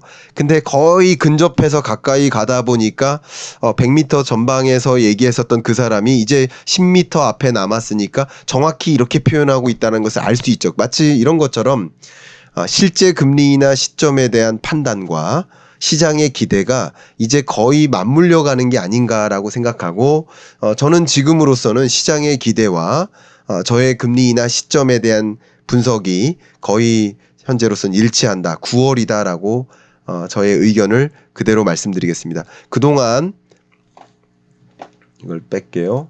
그동안 보시는 것처럼 5.5%까지 기준금리를 올려왔는데 이제 한 차례 금리를 인하하고 그러면 그 시점이 9월로서 현재는 예견이 되고 그리고 연말에 한 차례 더 하거나 아니면 없거나 그래서 종전 FOMC 회의 때는 3차례 정도 금리 인하 기대할 수 있다 이렇게 표현을 했었는데 내일 새벽에 발표되는 FOMC 회의 때는 3차례는 당연히 어렵고 아마도 많으면 두 차례 적으면 한 차례. 그래서 결과적으로는 제가 뭐 결과적으로입니다만 작년 10월에 발간했었던 24년 경제 전망서에서 표현했었던 24년 연말 끝자락에나 많으면 두 차례 보통 한 차례 금리 인하할 것이라는 제 그 전망이 뭐 결론적으로는 죄송합니다. 이렇게 자화자찬해서 결론적으로는 맞게 되었다라고 말씀을 좀 드리도록 하겠습니다. 제가 지금 라이브 중에 있고 녹화용으로 이것을 말씀드리고 있는 중인데요. 이 책 소개하고 녹화를 마무리하고 그리고 나서 질의응답을 추가적으로 받을 수 있도록 하겠습니다. 여러분들이 이제 경제에 입문하고 싶다 하시는 분들이 계시고 어떻게 경제 공부해야 될지 모르겠다 하시는 분들이 좀 많이 계십니다. 가장 쉬운 경제 입문서 15분 경제 특강으로 경제 입문하시기를 추천드리고 경제 입문서와 함께 2050년까지 경제 전망서를 평생 함께 모아주시면 어떨까 의견을 드리면서 이상 녹화는 마무리하고 질의응답을 받도록 하겠습니다. 본 영상을 보신 분들은 6월 13일 새벽 약 3시 반 4시 즉시 분석 FOMC 회의가 결과가 발표되면 바로 즉시 분석을 또 해드릴 텐데 그 영상도 마저 보시면서 현재 미국의 경기 판단과 금리 인하 시점에 대한 파월의 의견, 연준 위원들의 생각 그런 것들을 함양하실 수 있는 그런 계기가 되길 바라는 마음으로 이상 녹화 마무리하겠습니다. 감사합니다. 네, 안녕하세요. 여러분들 많이 6월 FMC 결과 기다리셨을 텐데, 저도 조금 전에 일어나서 바로 확인했습니다. 지금 현재 오전 3시 8분이고요. FMC 회의 결과 정확히 3시에 발표가 됐는데, 그 발표된 내용 제 자료에다가 업데이트해서 지금부터 바로 즉시 분석할 수 있도록 하겠습니다. 결론부터 말씀드리면 일단 오늘 발표된 FOMC 회의 결과는 예상했던 대로 시장에서 100% 금리 동결할 것이다라고 예상했었던 그대로 금리를 동결했습니다. 이번 금리 동결 여부가 중요하다기보다는 향후 금리 인하를 몇 차례 할 것인가, 이 부분인 것이고, 금리 인하는 과연 할 것인가, 혹여나 금리 인상 추가할 것인가, 뭐 이런 부분에 대한 관심이 많이 있었는데, 그 부분에 대해서 바로 분석된 내용 말씀드리도록 하겠습니다. 자, 오늘 발표된 중요한 내용 중에 하나가 바로 SEP, 페드가 바라보고 있는 향후 경제 전망입니다. 일단 가장 중요한 것을 말씀드리면 점도표인 것 같아요.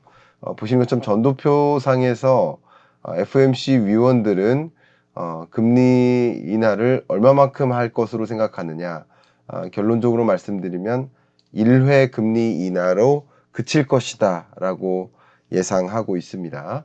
자, 지난 3월 FOMC 회의 때는 아마도 5.5에서 3차례 정도 인하해서 5.5에서 0.75%포인트 정도 인하해서 금리를 결정하지 않겠느냐, 뭐 이렇게 3차례 금리 인하를 기대했었던 것이었는데 3월 FOMC 회의 때. 근데 이번 FOMC 회의 때는 그게 3차례가 아니라 한 차례로 줄어든 것이다. 그러니까 이 부분은 시장에서 다소 실망했었던 것이라고 볼 수 있겠습니다. 시장의 기대치는 주로 한 차례 혹은 두 차례 인하하지 않겠느냐라는 것이 기대였어요. 그러니까 두 차례 인하할 걸 기대하는 시장의 기대도 있었고, 한 차례 인하할 것을 기대하는 시장도 시장에 형성된 주로 IB 투자은행들의 기대라고 볼 수 있겠는데, 그러면 중간 정도라고 한다면 시장의 기대는 한 1.5회 할 수 있지 않겠느냐, 평균적으로 그렇게 기대했었던 거예요. 근데 2회 할 수도 있겠다라는 생각도 했던 거죠. 근데 그게 아니라 한 차례 금리 인하다라고 했기 때문에 시장은 다소 실망한 모습이지 않을까 생각합니다. 제가 대략 뭐 한 6시간 정도 전에 라이브를 하면서 9시 반에 발표됐었던 그 미국 물가지표 CPI 데이터를 보면서 종전보다 훨씬 물가 안정화의 흐름을 보일 것을 기대케 하는 데이터가 발표되면서 시장은 굉장히 환호할 것이고, 그게 주가나 채권금리나 환율에 영향을 미칠 것이라고 제가 말씀드렸었는데, 실제 긍정적으로 영향을 미쳤죠. 그런데 지금 발표된 페드의 어떤 또 FOMC 회의 결과의 경우에는 시장의 기대를 충분히 충족하지 못하기 때문에 다소 실망스러운 입장으로 이 결과가 발표된 것이다, 이렇게 설명을 드리겠습니다. 그러니까 급격히 전환된 거죠. 라이브 할 때도 몇몇 분들이 질문을 주셨었거든요. CPI 결과는 시장의 기대 이상으로 좋게 나왔는데, 그러면 FOMC 회의 결과가 좀 실망으로 바뀌어서 이 시장이 다시 안 좋은 방향으로 흘러가지 않겠는가, 그럴 수도 있습니까? 라는 질문을 주셨는데, 오늘이 정확히 그런 시점이라고 볼 수 있겠습니다. 그 밖에 페드가 보고 있는 6월 FOMC 회의에서의 경제지표 전망 또 보도록 하겠습니다. 여기 보시면 GDP에 있어서는 종전에 봤었던 게 2.1%인데 여전히 2.1%. 그러니까 미국 경제가 강하게 흘러갈 것이라고 봤었던 그 부분에 있어서는 변화가 없는 겁니다. 근데 실업률 같은 경우도 큰 변화 없이 전개될 것이다 라고 보고 있는 거. 이건 25년 전망이니까 상대적으로 덜 중요할 것 같고요. 가장 중요한 건 물가인데요. PC 인플레이션이 종전에는 2.4%로 전망했다가 2.6%로, 그러니까 물가 상승률 전망치를 상향 조정한 것은 역시 시장이 보기에 생각보다 물가 안정이 쉽지 않은구나. 스티키 인플레이션, 끈적끈적하게 물가가 잘 안 잡히는구나. 종전에 봤던 것보다 덜 물가가 잡히는구나. 이렇게 판단한 거예요. 또 더 중요한 게 코어 PC 인플레이션이에요. 이게. 그죠? 근데 가장 중요한 근원 물가 상승률에 대한 전망치도 종전에는 2.6%로 전망했는데 2.8%로 상향 조정했고, 2025년까지도 2.3%를 유지할 것이다. 종전에 전망했던 2.2%보다 높게 잡아서 물가가 굉장히 더디게 안정화되겠구나. 그만큼 미국 경제가 다소 탄탄하게 움직임에 따라서 예상했던 것보다 물가 안정화의 흐름이 더디겠구나. 이렇게 전망한 거예요. 그렇기 때문에 페드의 금리에 대한 전망, 이게 종전에는 4.6%였는데 5.1%니까 다소 한 차례 금리 인하에 그칠 가능성이 조금 더 무게가 실린 개념, 이 부분을 좀 보시면 시장에서는 이 부분에 대해서 좀 실망한 흐름이라고 판단해 볼 수 있겠습니다. 특히 말이죠. 금리 인하 횟수가 종전엔 3번이었는데 시장의 기대는 그래도 1에서 2회였는데 1회로 굳혀지니까 시장은 실망한 것이고, 물가에 대한 페드의 판단도, 전망도 다소 물가 안정화의 흐름이 더딜 것이다라는 것을 보면서 좀 부정적인 전망을 한 것이다라고 볼 수 있겠습니다. 이제 더 중요한 성명서 내용을 좀 볼 수 있도록 하겠습니다. 성명서 내용을 보시기 전에 일단 제가 이 부분은 좀 강조해서 보여드릴게요. 제롬 파월 연준 의장이 혹은 연준이 금리를 결정함에 있어서 가장 중요한 방향성이 뭐냐면 bumpy road to 2% inflation, 2%라는 목표 물가에 부합하는데 굉장히 더디게 걸린다. 이게 울퉁불퉁하다. 그냥 탄탄하게 물가 안정화의 흐름을 기대하기 어렵다. 뭐 이런 표현들 있었고요. 그리고 seeking conviction on inflation for rate cut, 금리 인하를 위한 conviction, 금리 인하해도 물가 안정화의 수순을 충분히 가져갈 수 있다라는 그런 확신을 갖기가 굉장히 중요한 것이다. 이 부분을 좀 강조해 드릴게요. 자, 그런 확신을 갖게까지 되었는지 FOMC 위원들의 공통된 의견이죠. 성명서 내용을 좀 보도록 하겠습니다. 뭐가 바뀌었는지를 중심으로 보겠습니다만 좀 빠른 속도로 해석을 좀 해보도록 하겠습니다. 최근에 여러 데이터들이 그래도 경제 활동이 매우 이 솔리드한 페이스로 아주 견고하게 미국 경제가 탄탄한 성장세를 보이고 있다. 그리고 일자리, job gains 역시 굉장히 강하게 유지되고 있고 완전 고용에 가까운, 여전히 목표하는 수준의 밑돌 만큼 실업률이 유지되고 있는 4%죠. 현재 4%까지 나왔으니까 괜찮다. 미국 경제 여전히 강하다라는 표현이에요. 이 부분이 중요하죠. Inflation has eased over the past year, but remains elevated. 여전히 물가는 오르고 있다. 인플레이션이 여전히 안 잡힌 상태다라는 거죠. 이 부분도 똑같습니다. 근데 중요한 것은 in recent months, 최근 들어서 there has been modest further progress. 이 부분이 중요해요. 가장 중요한 게 이겁니다. 기존 성명서 5월 FOMC 회의의 성명서에서는 lack of further progress, 그러니까 2%라는 목표 물가에 부합하게 금리 2%라는 목표 물가에 부합하게 인플레이션이 다소 둔화되는 그런 진전이 lack of further progress, 충분한 근거가 없다라고 표현했었는데, 이번에는 상당히 진전이 있다. 2% 목표 물가에 도달하는데 상당한 진전이 있어 왔다라고 평가를 합니다.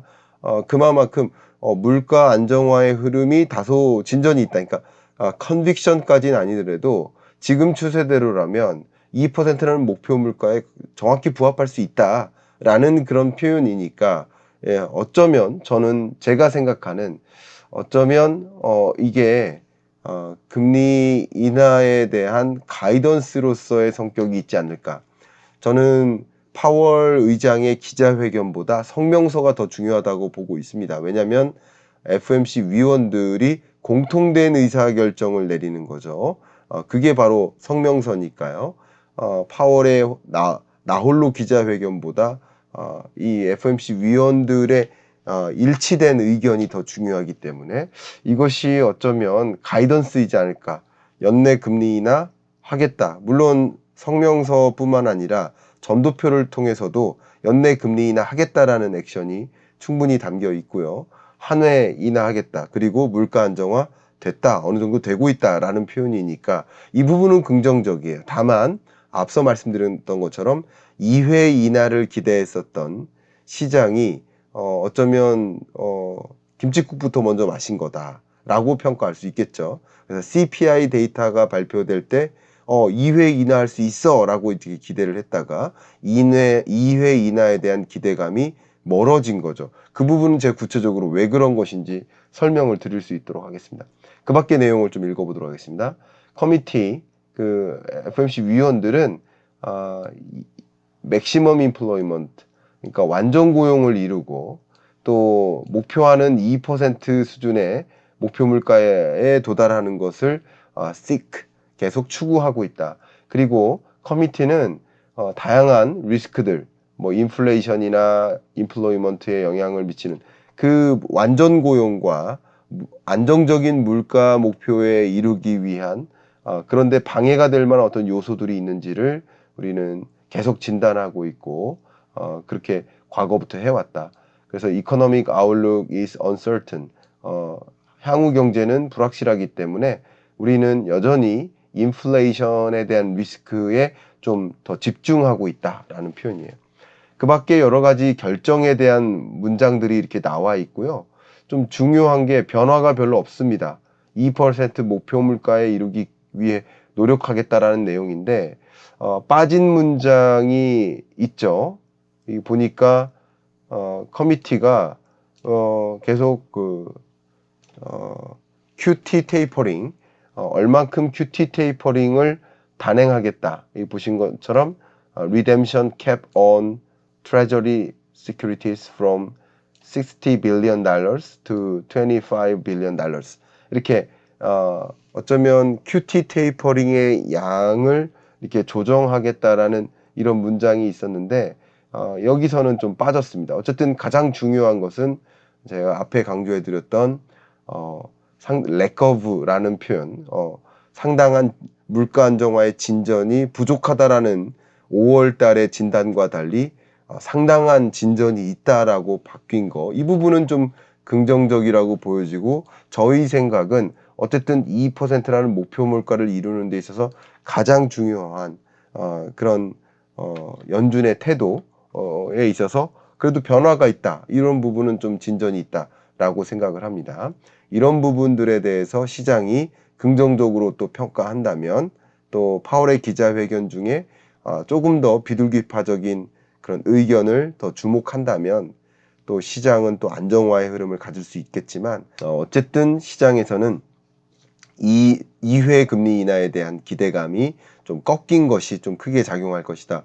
이렇게 보겠습니다. 자, 그러면은 FOMC 위원들의 물가 상황에 대한 진단, 이 부분을 좀 추가적으로 말씀드릴게요. 혹여나 CPI 데이터를 분석한, 즉시 분석한 영상을 못 보신 분이라면 그 영상을 통해서 더 구체적으로 물가에 대한 진단을 확인하시고 지금은 좀 굉장히 약하게 상황만 진단할 수 있도록 하겠습니다.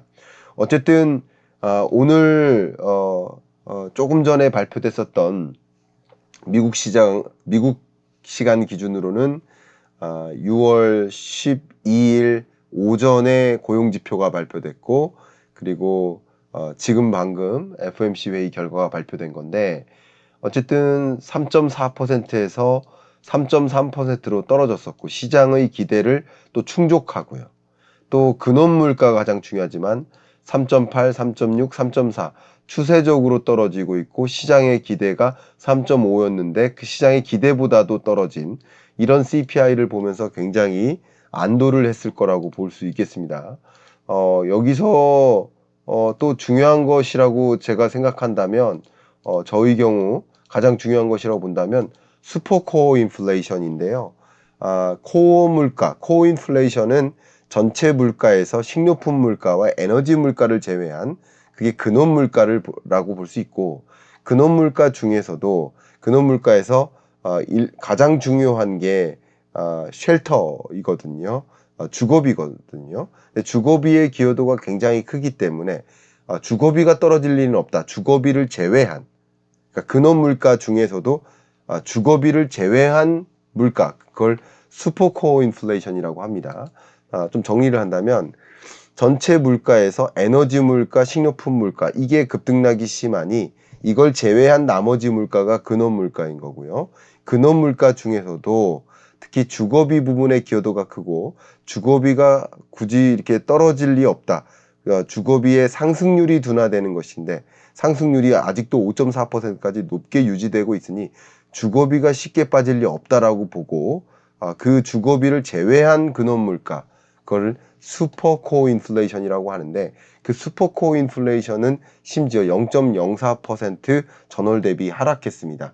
이게 21년 9월에 하락했었다가 그 이후 하락한 게 처음이라고 볼 수 있어요. 그러니까 이런 것들이 어쨌든 시장에서는 물가 안정화의 흐름을 어느 정도 진단하고 굉장히 우호적으로 기대를 많이 했었던 모습이었는데 기대를 많이 했었다가 다시 또 실망한 흐름이라고 좀 볼 수 있겠죠. 그 기대를 충족할 만큼은 아닌 것이다라고 볼 수 있겠죠. 또 중요한 것이 CPI도 있지만 PC입니다.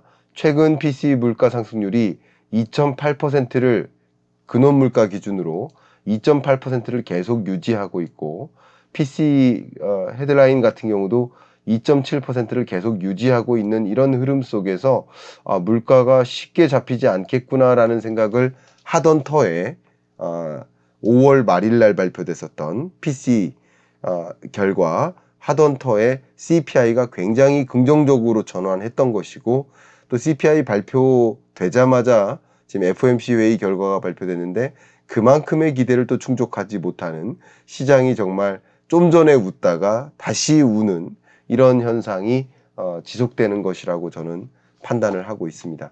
자, 어쨌든 물가 상황에 대한 진단은 앞서 제가 말씀드렸던 것처럼 연내에 페드는 연내 근원 물가 상승률이 2.8%를 기록할 것으로 보고 있고 연간 기준 2.8%이니까 제가 다시 한번 본다면 연간 기준 2.8%니까 24년 1월부터 2.8 정도를 기록한 거예요.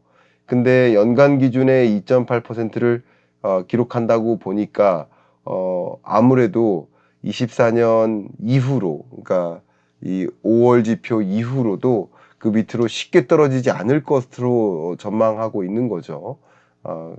그러니까 결과적으로는 연간 기준의 물가가 잘 안 잡힐 수도 있다라고 좀 부정적으로 2.6%는 좀 달라요. 2.8%를 기록하다가 2.6%를 평균치를 기록한다면 이 하반기에는 2.3% 정도, 2.4% 정도를 기록한다는 거예요. 그죠? 맞습니까?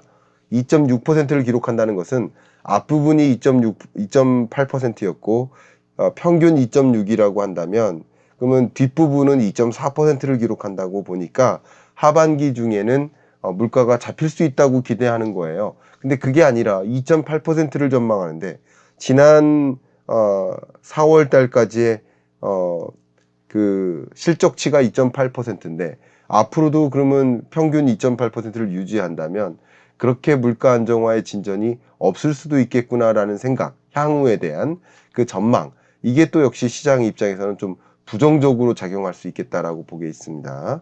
자, 그 다음 이어서 경기 상황에 대한 진단 말씀드리겠습니다. 미국의 분기별 경제 성장률을 본다면 뭐 최근 4.9, 3.4로 굉장히 높은 성장률을 보였고 그 전에도 미국이 그래도 한 1.8% 수준을 기준으로 하면 좋거든요. 근데 1.8%를 웃도는 경제의 흐름을 계속 보이다가 23년 3, 4분기 정말 폭발적으로 성장한 거예요. 근데 24년 1분기 성장률은 1.3%를 기록할 것으로 지금 잠정치가 나온 것이기 때문에 이 잠정치의 기초에서 본다면 미국 경제가 좀 소프트 랜딩 하지 않겠는가 하는 생각을 했었을 겁니다. 그런데 그 이후의 경기 안정의 흐름 본다면 실업률도 4%로 좀 올라가면서 그래도 미국의 경기가 좀 당장은 아니더라도 천천히 소프트 랜딩 하지 않겠느냐 이런 지표들을 좀 확인했었는데 고용 지표가 최근에 뭐 지난주 금요일이었죠. 비농업 부문의 일자리가 다시 이렇게 신규 일자리 공급이 다시 폭발적으로 늘고 또 임금 상승률도 4.0%까지 떨어지다가 그죠? 다시 4.1%로 반등하는 이런 흐름을 보면서 미국 경제가 매우 강하게 식지는 않겠구나. 미국 경제가 여전히 견조하구나라는 것을 확인했었단 말이죠.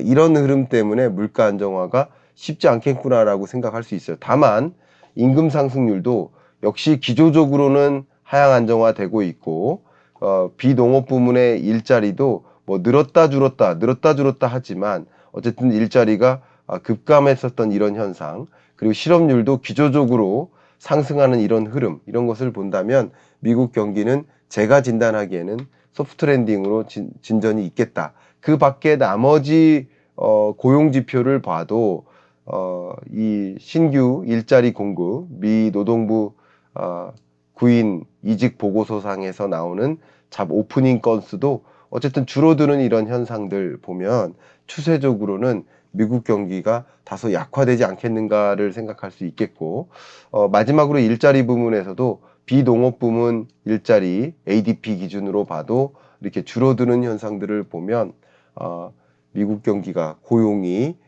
지금처럼 굉장히 강한 흐름을 계속 유지할 수는 없겠다라는 판단이에요. 제가 지난주에 미국에 있을 때 여러분들께 고용지표에 대한 분석을 말씀드렸는데 고용지표 결과는 실업률은 좀 올라가서 고용 둔화가 있었지만 뭐 임금 상승률이나 신규 고용 창출 건수를 보면 또 미국 고용이 매우 탄탄하다라는 것을 설명해주고 조금 더 시장은 실업률보다는 나머지 두 개 지표에 좀 무게중심을 두면서 시장에선 다소 실망하는 흐름이었다고 볼 수 있겠습니다. 그러나 지난주에도 제가 고용 지표를 분석해 드렸습니다만 전체적으로 나머지 지표들까지 고루 비교한다면 추세적으로 소프트 랜딩으로 진입하는 모습이다라고 저는 판단을 내렸었는데 그런 판단에는 아직까지도 변함이 없습니다. 또 그런 근거 중에 하나로 들어드렸었던 것이 제조업 구매자 관리 지수였는데 역시 구매자 관리 지수도 많이 꺼지면서 미국 내 제조업 경기를 보여주는 구매 담당자들이 앞으로 제조를 많이 생산을 많이 하지 않기 때문에 지금 여러 가지 부품이나 소재를 조달을 좀 줄이겠다라는 의견 그리고 50을 밑도는 이런 움직임 이런 것들은 미국 경제가 계속 탄탄하게 움직이기는 어렵겠다라는 의견 그런 의견에는 변함이 없습니다. 그런 미국 경제가 다소 소프트 랜딩으로 이렇게 진입하면서 자연스럽게 물가 안정화의 흐름에는 도움이 될 수 있겠다. 원래 금리 인상을 이렇게 단행한 것은 경기를 어느 정도 악화시키려는 의도고 어느 정도의 경기 악화가 전제가 되어야 물가 안정이 야기되기 때문에 금리 인상을 통해서 우선 물가를 안정시키고 물가 안정이 다 목표치에 부합하게 왔다면 그때는 또 경기 부양적으로 통화 정책을 운영하는 것이 일반적인 통화 정책의 수순이기 때문에 그런 관점에서 제가 보기에는 연내 하반기에는 금리 인하를 할 수 있겠구나라는 그런 생각. 이게 FOMC 위원들의 생각이지 않을까 하고 저도 의견을 여러분께 전해드립니다. 그런 식으로 FOMC 위원들이 현재로서는 판단하고 있겠구나, 이렇게 여러분께 말씀드릴 수 있도록 하겠습니다. 그 밖에 연준이 그래도 연내 금리 인하 할 필요가 있다라고 생각하는 그 주된 근거 중에 하나는 주요 국가들의 선제적인 금리 인하 행보라고 볼 수 있겠습니다. 보시는 것처럼 주요 국가들이 전반적으로 이 물가 상승률이 정점을 기록한 이후 그 다음에 목표하는 수준을 향해 내려오는 여정, 이것을 제가 디스인플레이션이라고 하는데, 디스인플레이션 현상이 뚜렷하게 나타나고 주요 국가들이, 예를 들면 캐나다, 일본, 영국, 유로존 주요 국가들이 목표하는 물가 2% 수준에 거의 근접하기 때문에 금리 인하를 단행하는 겁니다.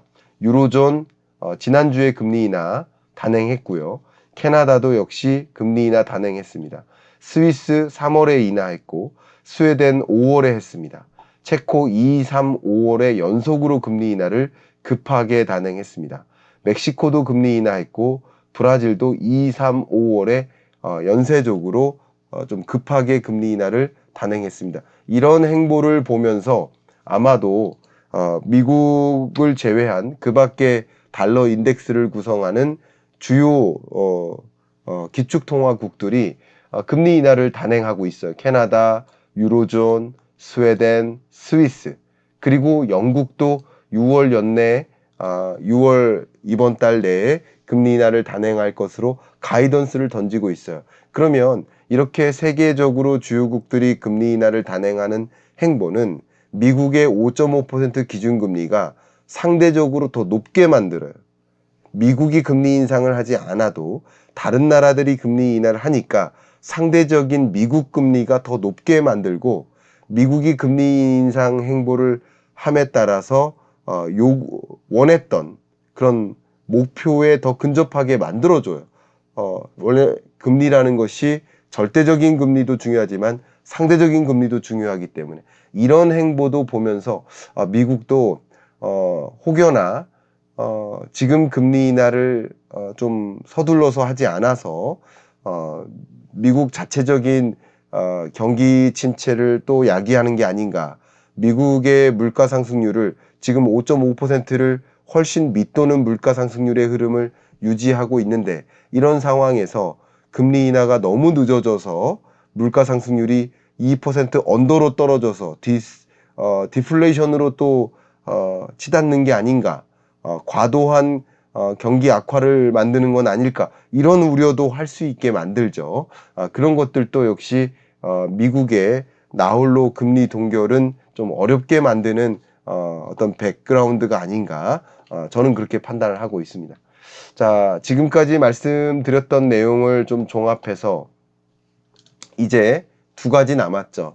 시장에 형성되어 있는 금리 인하에 대한 기대감에 어떤 변화가 있을지 말씀드려야 되고, 그리고 실제 금리 인하는 있을 것인가, 실제 금리 인하는 언제 있을 것인가에 대한 답변도 좀 드려야 됩니다.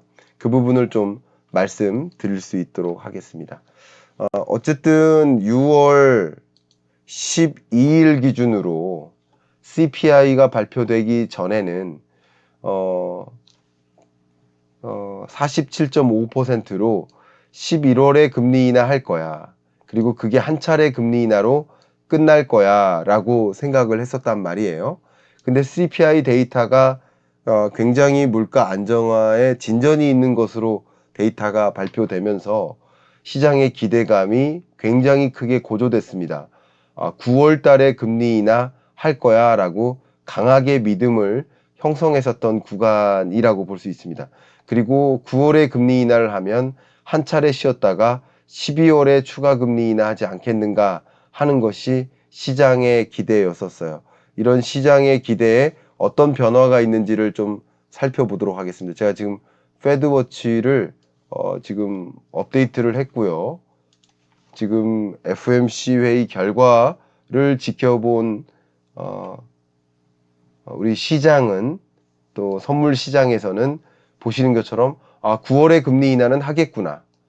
그리고 종전에 생각했던 것보다 0.2%포인트 조금 강화된 거야.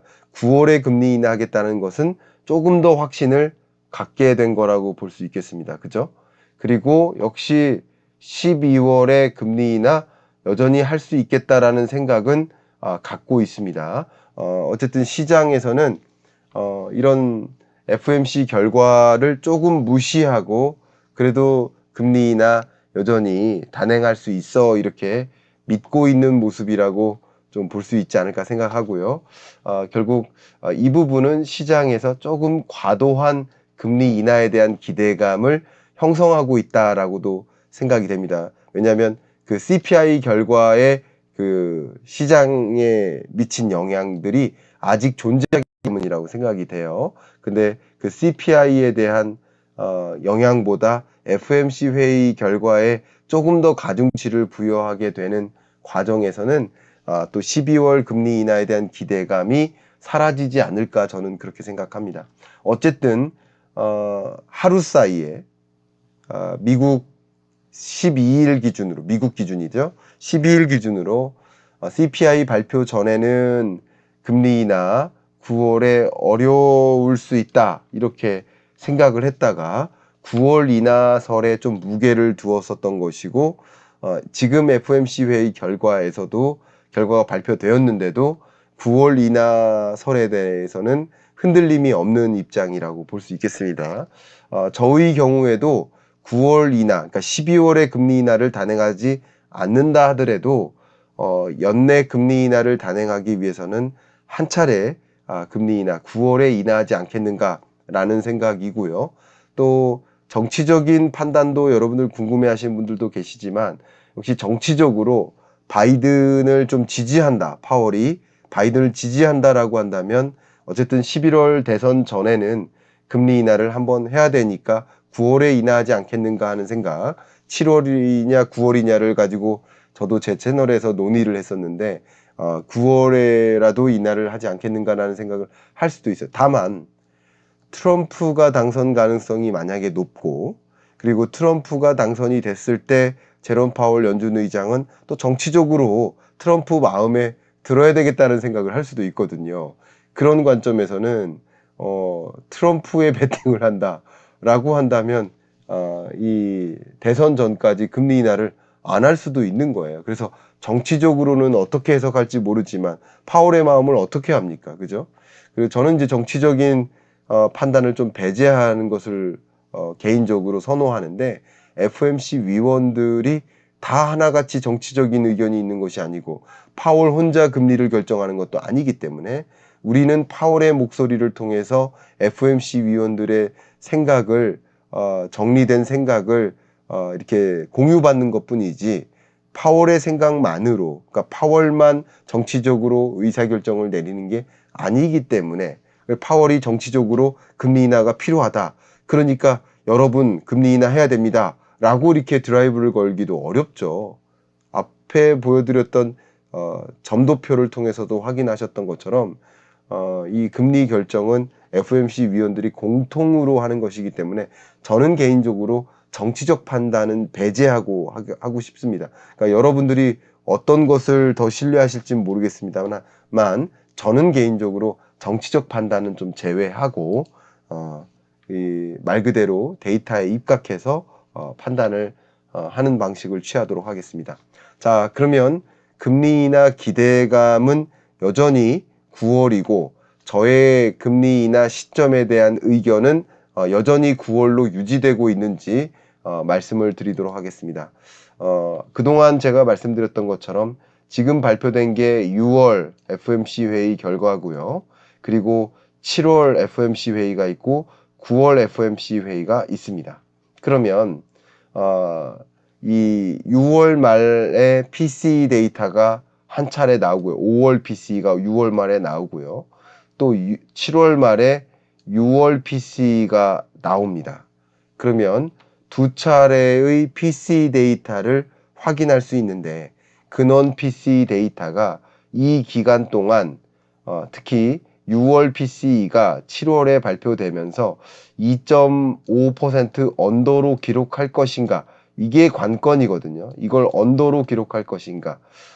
저의 의견을 말씀드리면 지금 그 CPI 데이터와 그 밖에 그 쉘터라든가 그 밖에 이 고용 지표라든가 물가 전망에 대한 저의 모델상에서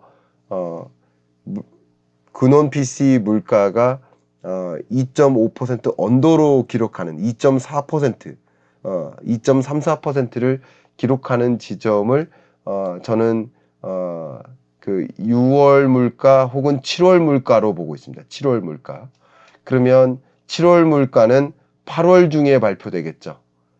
그러면 8월 중에 발표되는 PCE 데이터를 보면서 2.34%를 기록했네 라는 것을 보면서 9월 달에는 컨빅션, 확신을 가지고 금리 인하를 단행할 수 있겠다 이런 생각이고, 그러기 위해서는 오늘 혹은 또 7월 약 한 달하고도 2주 후에 발표되는 FOMC 결과 이후 기자회견에서 좀 포워드 가이던스를 던지지 않을까. 그러니까 6월에도 물가 안정화에 진전이 있었다라는 일종의 굉장히 약한 가이던스를 던지고, 7월에는 추가 진전이 있는 것을 확인하고 나면 추가 진전이 있었다라든가, 그리고 이제 금리 인하 시점을 금리 인하가 있을 수 있다라는 가이던스를 던지는 지점이 7월이겠다. 그리고 9월 FOMC 회의 때 금리 인하를 단행하겠다 이렇게 생각을 하고요. 당장 12월에 있기가 어려운 이유는, 저는 한 차례 금리 인하인데 왜 9월이냐라는 그런 질문에 대해서는, 금리 인하를 단행하고 당장 연속으로 금리 인하를 하기보다는 정말 엄청나게 금리 인상을 단행한 미국 금리 5.5% 상에서 금리 인하를 한 차례 했을 때 그게 다시 2차 인플레를 촉발하지 않나. 금리 인하를 단행함에 따라서 물가가 다시 오르거나 물가 안정화의 진전을 막는 이런 일이 있지 않을까 하는 것을 지켜볼 거라고 봅니다. 그러니까 금리 인하 이후 그것에 따른 영향을 지켜볼 것이라고 보기 때문에, 제가 보기에는 9월에 인하를 한다 하더라도 11월과 12월 중에는 추가적인 금리 인하를 쉽게 단행하기 어렵지 않을까. 물론 그 동안에 금리 인하를 했음에도 불구하고 5.25%라는 기준금리 상단도 충분히 물가 안정화를 유도할 수 있는 금리다라고 판단이 내려질 만큼 물가 안정화의 진전이 있다면 12월에 또 추가 금리 인하를 할 수 있겠지만, 지금으로서는 그래도 한 차례 그 점도표를 더 신뢰하고 가야 되기 때문에 9월 금리 인하 한 차례로 마무리될 것이다라고 생각을 하고요. 그리고 미국 대선을 정말 코앞에다 두고 11월에 금리 인하하는 것은 더 정치적이라는 비판을 받을 수 있겠다. 정치적으로도 판단을 한다면 그런 비판을 받지 않고 금리를 결정하기 위해서는 또 그런 면에서도 9월의 무게를 좀 둘 수 있겠다. 이렇게 의견을 드리겠습니다. 많은 분들이 한국 금리 인하는 언제입니까? 라고 질문하시는데, 가장 한국은행으로서는 바람직한 방향을, 미국이 9월에 금리를 인하한다 라고 한다면 한국은 그 다음 10월에 인하를 할 것이다 라고 볼 수 있겠고요. 만약에 7월에 미국의 금리 인하 가능성을 굉장히 강하게 보여주는 그 포워드 가이던스, 선제적 지침을 7월 FOMC 회의 때 발표한다면, 그러면 확신을 가지고 조금 이른 선제적 금리 인하, 8월 22일에도 선제적 금리 인하를 할 수도 있겠구나 이렇게 생각을 해봅니다. 왜냐하면 여러 국가들이 선제적 금리 인하를 했을 때 금리차, 미국과의 금리차가 더 벌어짐에 따라 나타나는 부정적 효과가 크지 않구나를 또 목격하고 있거든요. 그런 면에서 한국은행도 그런 면에서도 선제적 금리 인하를 함에 따라 나타날 그 충격이 크지 않을 수 있다라는 것을 지켜보면서, 특히 우리나라 물가 상승률이 7, 8월 중에 안정화되는 흐름을 충분히 보게 된다면, 그렇다면 또 우리나라도 디플레이션 상황에 또 놓이면 안 되니까 우리나라 내부적으로도 금리를 인하할 필요성이 있을 수 있거든요. 우리나라 내부적으로는 금리 인하가 필요한 상황이라고 판단 내려졌을 때 한미 간의 기준금리 격차를 너무 그 격차가 더 벌어짐에 따라 나타날 충격을 우려해서 금리 인하를 더 미루긴 또 역시 부담스러울 수 있겠다. 그래서 가능성을 본다면 8월과 10월이고요. 역시 전제는 미국의 선제적 지침이 7월에 있을 때 8월이 될 수도 있고 9월에 금리 인하를 단행할 때 10월이 될 수도 있겠다. 이렇게 가능성을 이 지점으로 부여를 할 수 있도록 하겠습니다. 자, 여러분 FOMC 회의 결과에 대한 집중 분석, 즉시 분석 여러분께 설명드렸고 제가 새벽에 일어나서 비몽사몽 중에 목소리도 좀 어눌하게 시작을 했는데 이렇게 즉시 분석을 하다 보니까 저도 이제 좀 뭐라고 해야 되나 잠이 깨고 이제 잠이 깨네요. 다시 자야 되는데 이제 잠이 깨서 좀 걱정입니다. 자, 마무리하기 전에 여러분께 제 책 소개를 하도록 하겠습니다. 여러분이 좀 경제에 입문하고 싶다. 어떻게 경제 공부를 시작해야 될지 모르겠다. 이렇게 말씀하시는 분을 위해서 15분 경제 특강 이 책을 좀 추천드리고 정말 쉽게 쓰여졌고요. 이번에 국방부 진중문고에서도 이 책을 선정해 주셨어요. 그만큼 국군 장병들에게 경제에 대한 충분한 이해를 갖도록 이 책이 필요하지 않겠는가라고 판단한 의사결정이지 않을까 그렇게 생각을 하는데 여러분들께도 경제 입문하시는 분들께 또 어린 청소년들, 중학생, 고등학생 여러분들이 경제에 조금 더 가깝게 친근해지도록 하기 위해서 이 책이 좀 도움이 되길 바라고 제가 매년 발간하고 있는 2024년 경제전망서 또 올해도 9월에 경제전망서 2025년 경제전망서를 발간하겠고 또 2050년까지 경제전망서를 발간하겠습니다만 여러분들이 24년 경제전망서 좀 읽어보시고 혹은 모아주시고 준비해 주시면서 2050년까지 함께 경제전망서 모으기 하시면 어떨까 이렇게 의견을 드리겠습니다. 자, 지금까지 FOMC 회의 결과 분석해 드렸고 여러분께 이 경기 판단하는데 도움되시길 바라고 투자 의사결정이라든가 경기 판단 후에 어떤 식으로 나는 포트폴리오를 관리하겠다 하는 등등에 대한 의사결정은 여러분 스스로 하는 것이니까 여러분들이 이 분석 결과를 참조하셔서 가장 현명한 최상의 의사결정을 내리시는데 오늘 이야기가 좀 도움이 됐기를 바라는 마음입니다. 이상 오늘 마무리하겠고 여러분 하루 즐겁게 시작하십시오. 감사합니다.